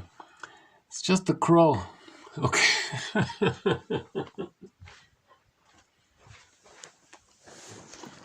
But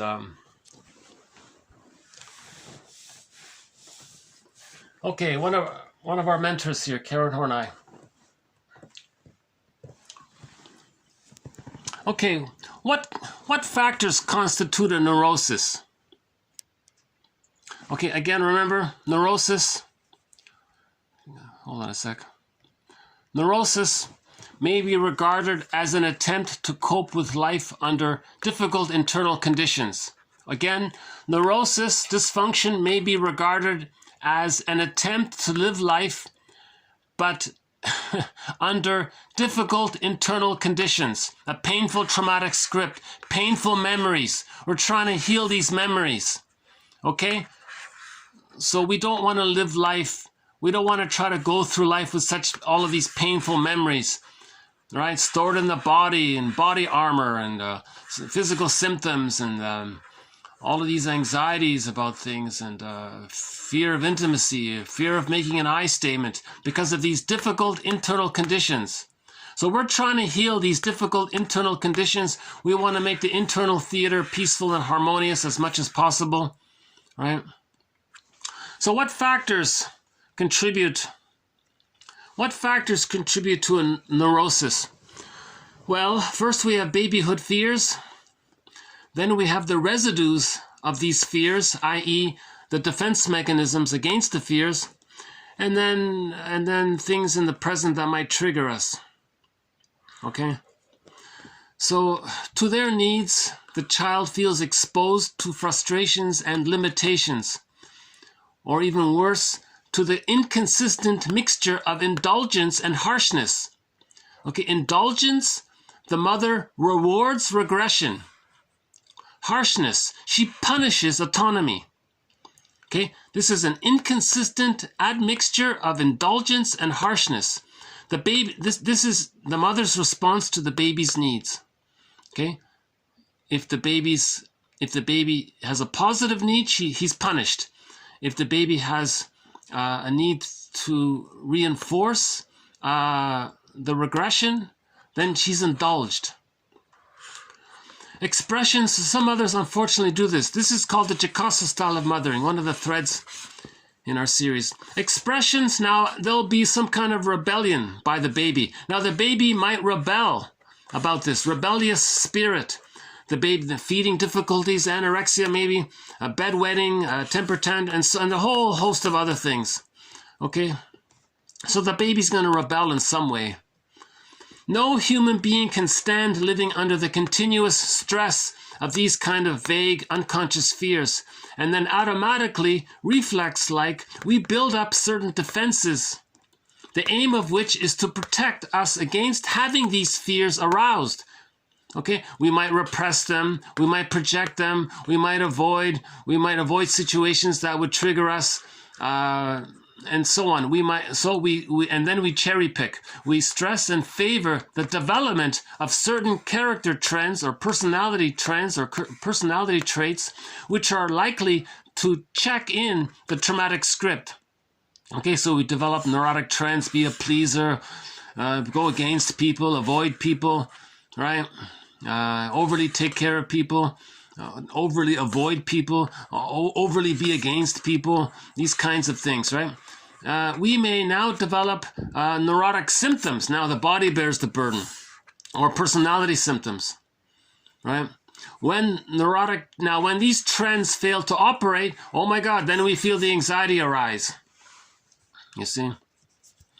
So Karen Horney is sort of the leading voice here about this. I call Karen Horney the mother of all self-help books, by the way. Okay, the neurotic personality is essentially an unhappy and suffering person characterized by inflexibility of reactions, okay? Also by a marked discrepancy between their potentialities and their achievements. Okay, all of the gold is in the flood, it's repressed. All of the golden treasure is in the unconscious, right? The false belief that, okay, and their achievements. So everybody's meant to have some kind of satisfactory achievements. They have potentials, but there's a huge gap there. Strong anxieties accompanied by the defense mechanisms to offset the anxieties. Okay? So you have all of these wishes, but you have all of these fears, and then the defense mechanisms squelch your wishes and fears. This is the neurotic personality. Since feeling unloved breeds resentment, a person may be afraid of experiencing this resentment and its disrupting affect on human relations, and may therefore tend to keep it from awareness. Thus, the unconscious interest in these instances lies not in suppressing the experience of being reminded of having been unloved as such, but in removing reasons for resentment. So they're afraid of their voice. So if they get in touch with how they were unloved, that's going to trigger the anger. But they're afraid of the anger, so they're going to avoid being reminded of how they were unloved, right? So that's the real reason why they're avoiding being reminded of how they were unloved by the mother, because they don't want to get in touch with the anger, because the anger was punished. Okay, people with mainly self-effacing trends, okay, these are the pleasers, they tend to suppress the resulting anger and may develop more or less concealed pride. So pleasers may have a kind of narcissistic pride in saying how superior they are because they don't show anger. So that can be like a symptom of the neurotic trend to preserve their narcissism, right? Their damaged narcissism. The one who resigns, these are the number 5s on the Enneagram. They have a detached, cold, aloof, philosophical attitude about life. You know, they believe that no one can be trusted, this kind of thing, right? So Karen Horney, she has a Golden Windmills of the Mind Award, has been awarded to Karen Horney's book, Our Inner Conflicts. She talks a lot about the 8, the 2, and the 5 on the Enneagram, but she doesn't use the word Enneagram. Right? So the 2, they cling towards others. They're the pleasers, the helpers. They self-sacrifice themselves. They have pride about it. They don't show anger because they're afraid of it, so they're overly helpful. They're trying to please. They have what's called, I'm not okay, you're okay. And if they're stuck like that, that's a neurotic trend. And if they can, and then they might feel anxiety if they can't be helpful or something. The one who is aloof, they're detached.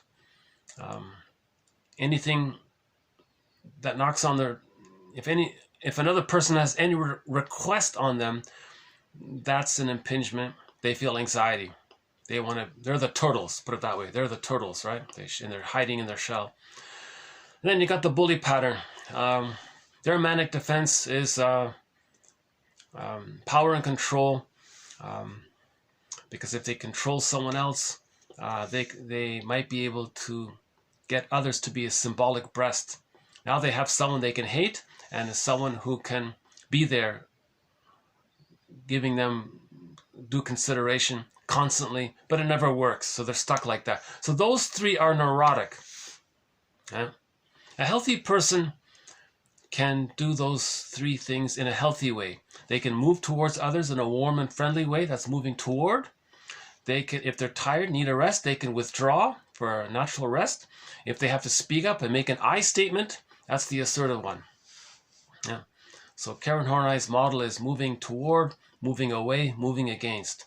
A healthy person can do those three things in a healthy way. They can move towards others in friendly hospitality. They can move away for a rest, and they can speak up make an I statement. I don't like this. When this happened, this reminded me of this.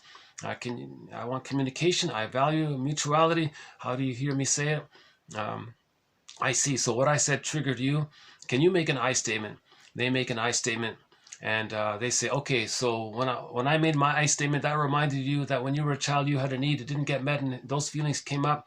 Did I get that right? He says, I feel heard by what you said. So okay, I'm glad.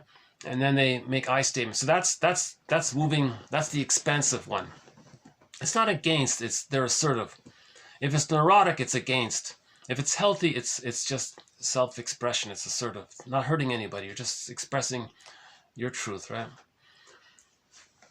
Now, when there's trauma, there's what's called externalized living. Okay, this one here is about centrifugal living. Centrifugal living, proceeding or acting in a direction away from the center. So if the person doesn't have their center, if they don't have the I, because they're using splitting, they're living a provisional life. She calls centrifugal living, or externalized living, or externalizing living. They're away from the center. Okay? Externalized living is a result of a lack of inner experiences. They can't feel their inner life. A paucity of inner experiences. Of the loss of feeling, okay, because the feelings are gone with trauma, right? A center of gravity, feeling a center of gravity, they haven't achieved the psychological self. They don't have the ontological self with trauma. Okay?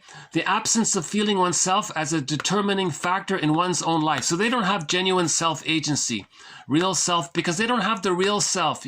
The real self part of the self, real self-activation for your self-agency is in reference to your real self. But they don't have the real self, so they don't have true self-agency. That's what he means here. Okay, in other words, it is one of the results of alienation from the self. Okay, derealization, depersonal, you're estranged from yourself. Okay, now this externalized living, this centrifugal living, is not only the result of trauma, it also becomes a means of preventing a person from ever facing their problems, or even from being interested in them. They're not interested in their personal problems. Externalizing living, in other words, becomes a centrifugal living characterized by active and often frantic moves away from the self. Okay? So their purpose in life is power and control over others. Now, these people are perfect for the plunder system, right? Because all they have is, okay, let me just borrow another. I don't have this quote in the collection, but I'm going to just temporarily borrow it. One author says, if the person doesn't have the self, all they have is vindictiveness. If the person doesn't have the psychological self, all they have is hate and vindictiveness. These people are employed for the plunder system, right? So if they don't forgive the mother, all they have is revenge for the mother, but they see the mother on others. So that's an overly simplistic way of saying it. Karen Horney wouldn't like that. Okay. It's good to read Karen Horney. She'll make you human. Just read Karen Horney. The more a person emphasizes in his own mind the reality of others, okay, what they're doing, mote beam projection, they're unfair, they're no good, they're doing this, the more you focus on what other people are doing, the more effectively one can evade facing his own life, facing his own true vulnerability. Okay, he doesn't face the tyranny of the shoulds. Okay, and yesterday we played a song called The Dream Police, right? The policeman in the mind. You should do this and don't do this, making you feel guilty. Or it's the inner critic, another way of saying it. You did this wrong, you're no good. You should do this, you're no good. Okay, you don't face that. You don't face the inner world. You don't face your memories. You don't face your inner child. You just reject it all, right? So that means you're betraying yourself, in other words. The more the responsibility for self becomes meaningless in the mind. Yeah, then he says, who cares? It's past. Right? So that's called the Agamemnon complex. So the mythology story that represents this point here is the Agamemnon complex. That's a symbol of how we betray our feelings. Okay? We betray our feelings. Right? So the more you blame, the more you don't have to look within. It sounds pretty obvious, right?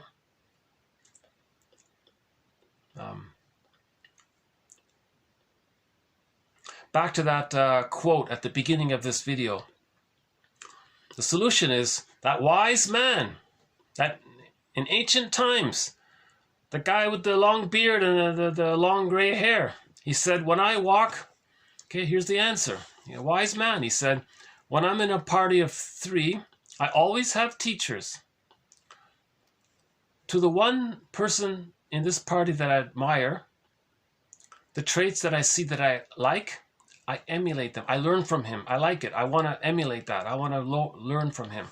To the other person, to their traits, which I don't like, I search for those very traits in myself. Okay? So he looks within.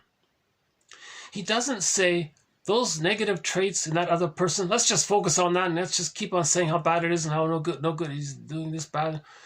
Okay. The solution is to see that as a mirror for what's within. To own our projections. If you see something negative in others, that's their business. But that's telling you what's within yourself. Yeah.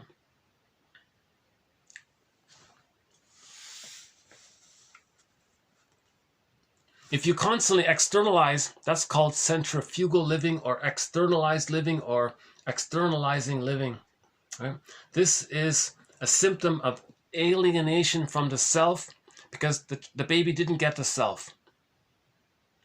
The baby doesn't get the self when he's not loved. He sacrifices the self. It's lost. He's got to go fishing and find his self. But to find his self, one symbol of the self is the golden ball. So it's in the unconscious. That bag we drag behind us. The golden ball is in a cage. The cage is locked. We need the key. Where's the key? It's under mother's pillow. But there is no mother's pillow. We have to make mother's pillow, meaning see the mother as a whole person. Okay? See the 2 sides of the mother.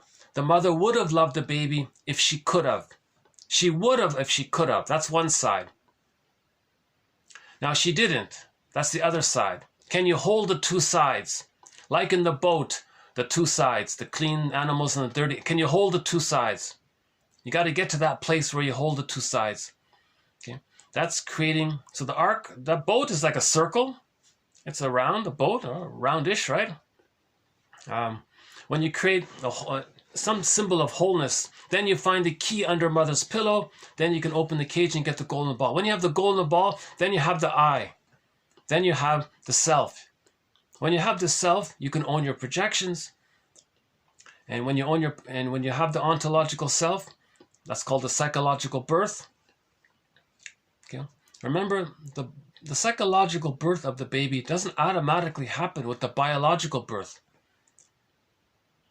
The baby has to go through the process of the paranoid schizoid position in the first 5 months, and then the depressive position for the remaining 2.5 years. And then at the age of 3, they achieve the I. It's called the holding interject, the sense of self, the ontological self, the psychological self. He has the internalized good object is there. Then he gets the key out from under mother's pillow, and he has the golden ball. Now, when the child has the golden ball, they have access to the real self. The real self is a part of the person that shows them how their nature is, how they're unique. The real self, part of the self, allows the person a wide range of affect. So if a person does need to mourn losses, the real self, part of the self, will allow him whatever emotions he needs, aliveness of affect. He can feel, I feel, therefore I am. He can feel. The real self will allow the person to feel. Now, you need to feel to mourn the losses. Okay? If a person never mourns losses, they become a curmudgeonly in life because they can't mourn losses. Complicated grief, aggravated grief, pathological nostalgia, melancholia, emotional fatigue, stress, soul loss, burnout, nervous breakdown. That can lead to the delayed onset of developmental trauma. That leads to PTSD. Now they have PTSD. Someone said it can enlarge the amygdala. Right? Now the person's trigger, the trigger triggers themselves. The trigger triggers the triggers, and they become even more irritable. They become a curmudgeon late in life. Not an elder. Right? So you need the real self to mourn losses. The real self allows the person emotions. Now what about joy? The real self will allow the person the serene, inexhaustible fullness of being, aliveness of affect, because you're connected to yourself. You have that safety to allow yourself to feel. If you're so traumatized, you can't feel to yourself. If you're so traumatized, you're stuck waiting for the abusive mother to change her ways. You see? The real self, part of the self, allows mutuality. It allows the person to make I statements in relationships. So that's another thread in this series. Marshall Rosenberg's rendition of how to make an I statement called OFNR, O-F-N-R, an acronym. Observation, that's the trigger. It reminds you of the feelings and needs from childhood, and then you make a request in the present. And the two people make I statements back and forth. Then the marriage becomes like fine wine, and in the fine wine, maybe you can say it's like a rainbow as well. The real self, part of the self, allows the person to make links so they can be creative. Right? The real self, Karen Horner emphasizes that true creativity is actually from the real self. Right? Some people say, no, well, if you're traumatized, then you're in primary process thinking. And then if you tap into primary process thinking, there's creativity. That's one theory. Karen Horney says, well, maybe, but she thinks real creativity, the creativity that relates to love and the expression of the self, that comes from the real self. So you need the real self. Right? So the real self, part of the self, allows the person a certain kind of creativity. Masterson lists 10 key capacities of the real self. That's one of the threads in this series. The real self, part of the self, allows the person to feel that they don't need to feel kind of shame and guilt if they're making an I statement. They're not going to betray the mother. They already have the experience that the mother accepts their autonomy. Now, if the mother doesn't accept the autonomy, they have to give it to themselves. Robert Bly makes a big point about this. If your parents don't accept your psychological autonomy, you have to give it to yourselves. That means then you look at the myth of Orestes. He faced the Furies. At the end of the story, the Furies became helpers. Right? He was afraid of his feelings. At the end, his feelings served him. They were the sentries for his inner castle. They served him. I feel, therefore I am. Right? So the real self, part of the self, allows the person to think that that they can be themselves and they're not betraying anybody in their family. They're not hurting the mother. They're not hurting anybody in their family if they express their uniqueness. If they make an I statement, they're not hurting anybody. Nobody's hurt when they make an I statement. It's about them. An I statement is about the person, what's alive in them. There's no aggression against anyone when a person makes an I statement. Now, if a person hears an I statement and they hallucinate that there's an aggression against them, then they have to make an I statement. They say, when I heard your I statement, it reminded me that when I was a child, and then they make an I statement so they can heal it that way. Some people can't, a lot of people, to my surprise, actually an immense amount of people, oh my God, they cannot make a simple I statement. Their neurotic pride Their neurotic pride is so intense that they cannot make an I statement. They cannot, because an I statement reveals some vulnerability, and a person cannot acknowledge their own vulnerability. So they will not make an I statement. Those marriages become like sour milk. The real self, part of the self,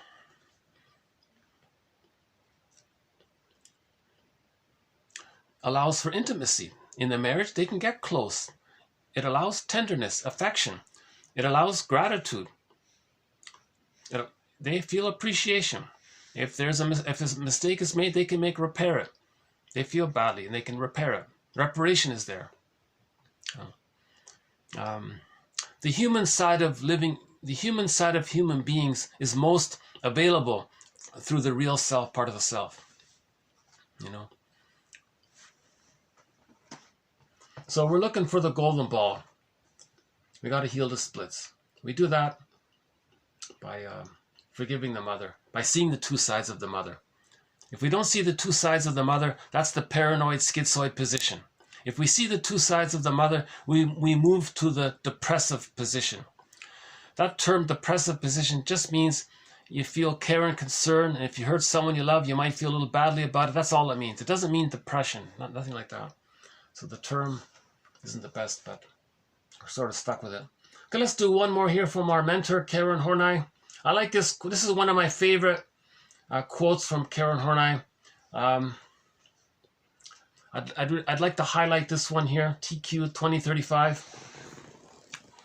Only when seeing the phenomenon of the repetition compulsion, acting out, externalization of the traumatic script as a whole, do we realize that it is an integral part of a whole way of living one's life outside oneself.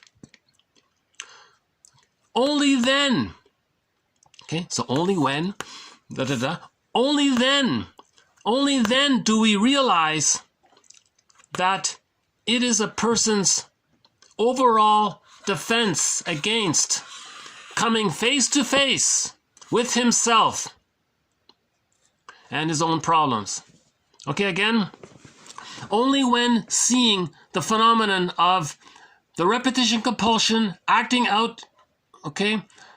So when there's trauma, there's repetition compulsion, you're acting out, you're externalizing, centrifugal living, externalizing living, the externalization, blaming others, externalization of the traumatic script, right? Transferring the childhood past into the present to see if you can get a better outcome. It can't be done, so you're externalizing all the time, and you're doing this your whole life as a whole. Do we realize that all of this activity, all of this neurotic pride, this neurotic trend, this people-pleasing, this with turtle living against others, this, and you realize that all of this is a main part of the way you're living your life outside yourself. You're outside yourself. You don't feel yourself, therefore you're missing yourself, kind of thing. You're missing who you are. Your nature's. You're missing your inner castle, right? Only then. So after that, then you realize that all of this is a defense mechanism against coming face to face with himself and his own problems. Okay, so defense before content. Right? So the rule is defense before content. You recognize your defense mechanisms, then you find the content. Okay, defense before content. This is a very good quote here.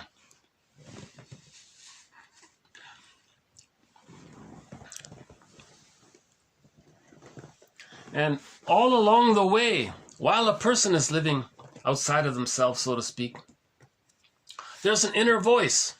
It's the inner child. In Peer Gynt, it was Solvig. In Narcissus, it was Echo. There's the voice of the inner child that's always there, that's always waiting for you. We are waiting for ourselves. Okay? So we'll just end up on a song that sort of talks about this point. I found it by accident because in yesterday's video, I played the song A Dream Police because we have a quote that says, in the 60s, the expression policeman in the mind was popular. So I played the song Dream Police, where the guy says, there's this voice in his mind that's making him feel guilty. And if you look at the music video for the song Dream Police, the first guy there, the lead singer, he's in the spotlight there, and he's looking at his inner critic, and he says to him, yes, I'm successful, but am I guilty? Did I do something wrong? I wasn't successful before, but now I'm successful. Wait a minute, who are you? Why are you blaming me? I did nothing wrong. The second guy was an overeater, I guess. And he said, okay, I promise I'm not going to eat a double cheeseburger before going to sleep anymore. So he was feeling guilty for trying to take care of himself. The third guy said, am I guilty of something? Well, if I am, it was an accident. So that's a good one, because the child feels guilty that he didn't please his mother, but it was an accident. He didn't know how to please his mother. It's called failed empathy. No baby can be a mother to the mother. So it's an accident. That's what he means by that. Now it turns out on that same album, Dream Police album, so I was talking about the song named Dream Police, but the whole album is also called Dream Police. On that same album, there's another song about the voice of the inner child. And the song says, there's this voice within from the inner child. Right? Now you want to listen to the inner child. Listen to your inner voice. And so that's like Solvig. It's always within you. Wherever you go, it's within you. Just like the inner critic is within you wherever you go. That's one voice. There's another voice of the inner child. That's your feelings. Right? So we'll close up here with this other song. I never thought I'd be playing songs by this band here. I'm not really a fan of them, but do I still have the lyrics here? Oh, I lost the lyrics here. Hold on a sec. Let's see if I can dig up the lyrics here.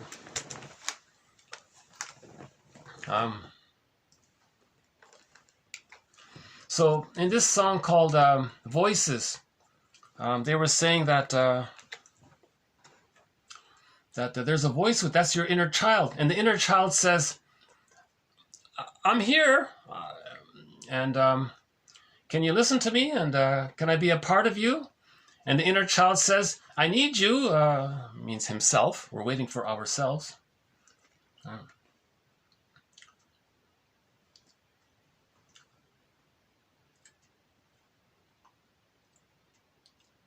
And I think I heard this song on the radio sometimes, but I didn't realize what the lyrics were. So it's actually pretty good. Hold on a second. Oh, here it is here. Okay. Okay, here's a song called Voices. So he says here, okay, you didn't know what you were looking for until you heard the voices in your ear.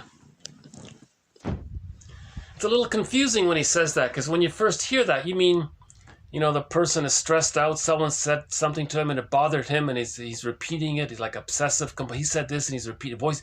He doesn't mean that. He means voices from within. That's what he means. Hey, it's me again. So this is the inner child. This is a person's own lost feeling self. Hey, it's me again.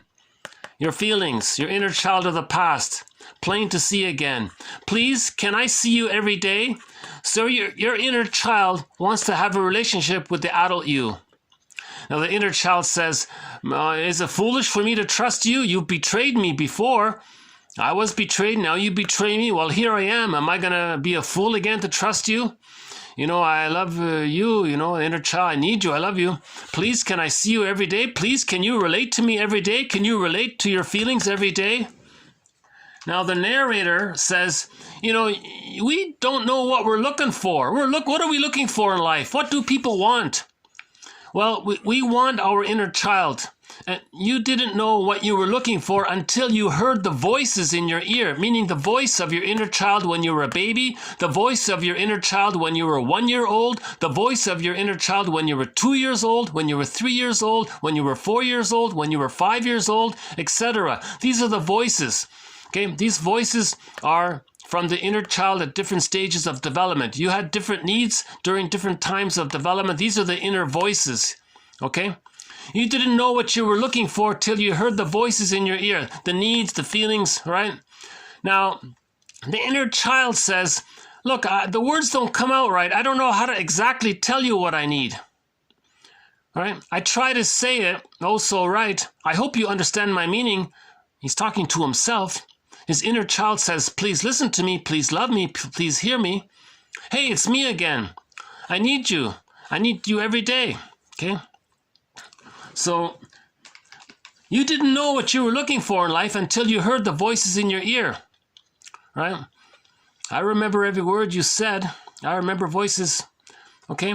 I, you, your voices, warm voices, cool voices, different voices, or voices, right, of the child saying, I need you. Voices of the child identifying with the aggressor, criticizing you. That's the tyranny of the should. So the child feels shoulded upon. That's a voice. That's a cool voice. Then you got the policeman in your mind. That's a cool voice criticizing you. The child, okay, now you got the wise advocate within. That's the wise part of you has a voice. That's a warm voice. So you got the loving side voices and you got the cold side. So there's the split, warm and cool, right? There's the split within, okay? Good breast, bad breast, basically, right?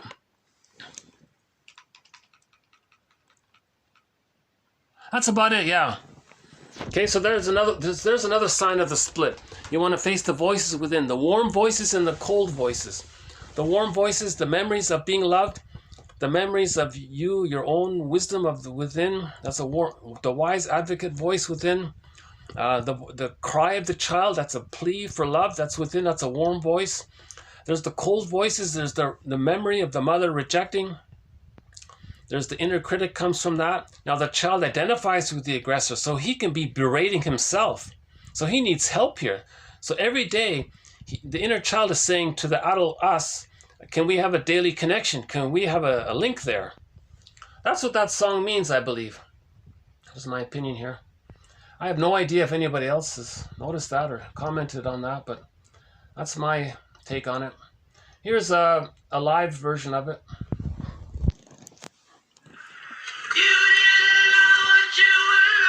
Oh, that's the studio version. So here's the song there.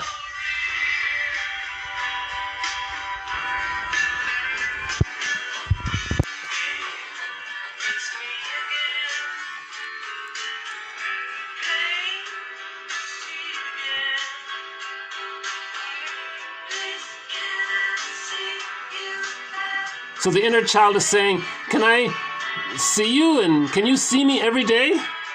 Can we have a connection with our feelings? Solveig is always there for Peer Gynt. Echo is always there for narcissists. Echo loves narcissists. Please, can I see you every day? Can you connect with me? Connect with your inner world, your inner life. Connect face to face with yourself. You didn't know what you're looking for. What are you looking for? You're looking for yourself. You're looking for the connection to your feelings. We feel, therefore we are. We're looking for the psychological birth. Man's main task is to give psychological birth to himself. 70% of the people in North America don't have it, according to one estimate.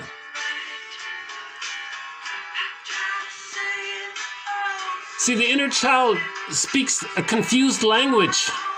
The traumatized baby within doesn't have a clear language.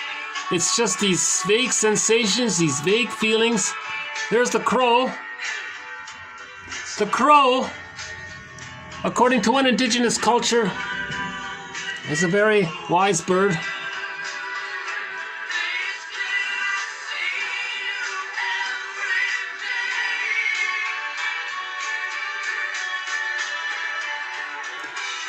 You didn't know what you were looking for, did you? Until you found yourself. Listen to your inner voices of your inner child.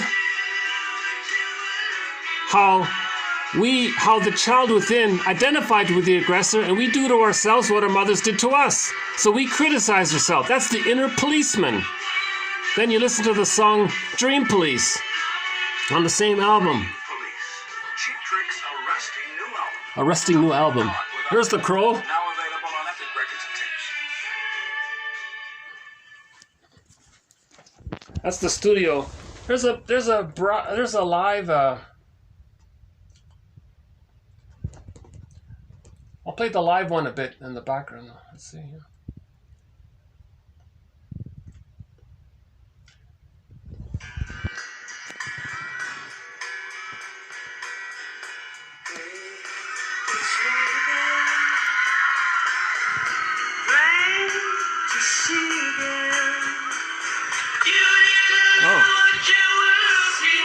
Whoops. That's the studio. Let's hold on a sec.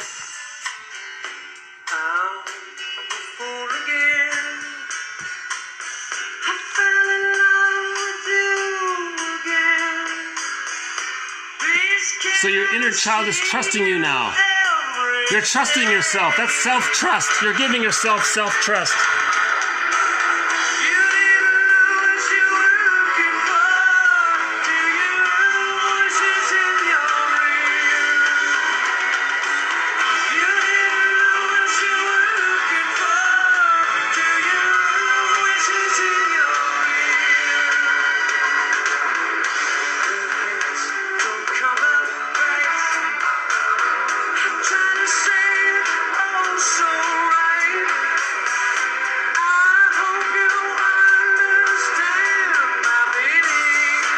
Understand yourself.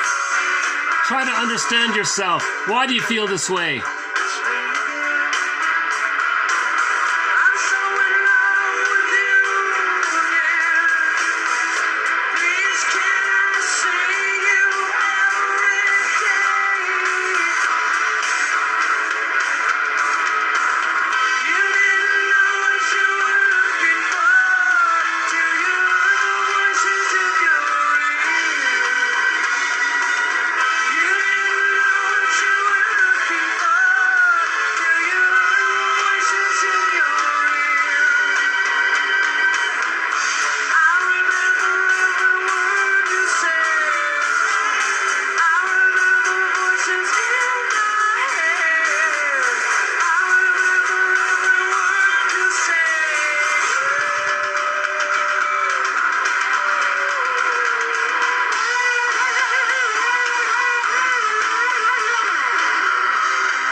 I find this to be quite an inspirational song. I hope you do too. Listen to your inner voices. The song is simply called Voices.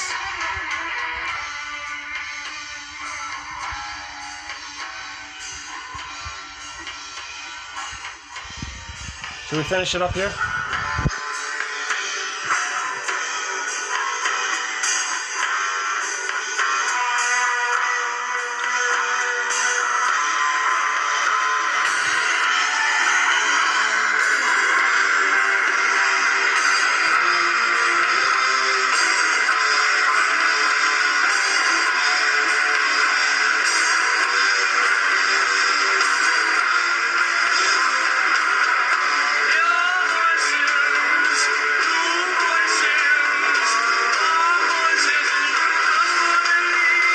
There's the warm voices, cold voices, right? The two kinds of voices.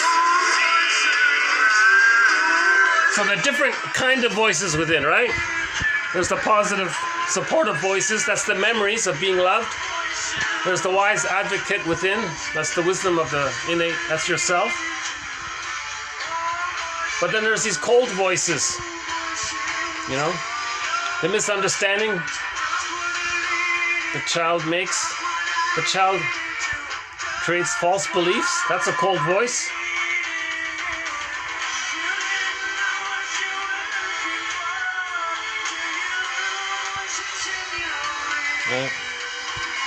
Melanie, Karen Horney calls it the tyranny of the shoulds.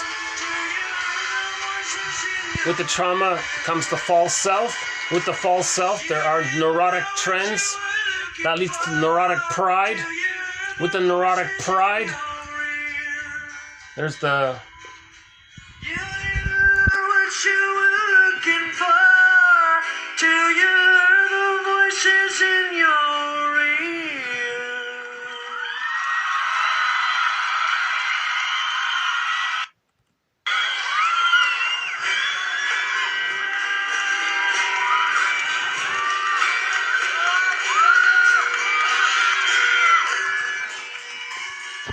Hey, it's me again. That's a pretty good song, actually. I must confess, I never really knew this band before, but these two songs are pretty good. Voices, Dream Police. The Flame is a nice song. The Flame. And they have actually there's another one. Something with Tonight or something. Some song about tonight or something. But The Flame is a good song too.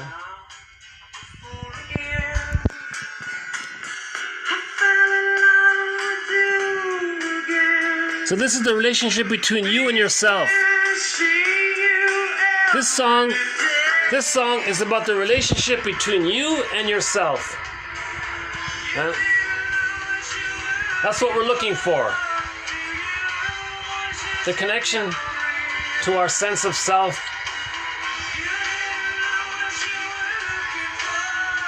We lose it with trauma. It's in the bag. It's flooded. It's in the bag. We gotta look in the bag, be a fisherman and get it back. But it's locked in a cage. The cage is locked. We need the key. Where's the key? Forgiveness. Forgiveness is the key. How do you get to forgiveness? What's that? Understanding. Understanding. Okay, understanding. Well, that's a start. How do we understand? Well, let's read these theories and these quotes. So Robert Bly says, read this stuff. Read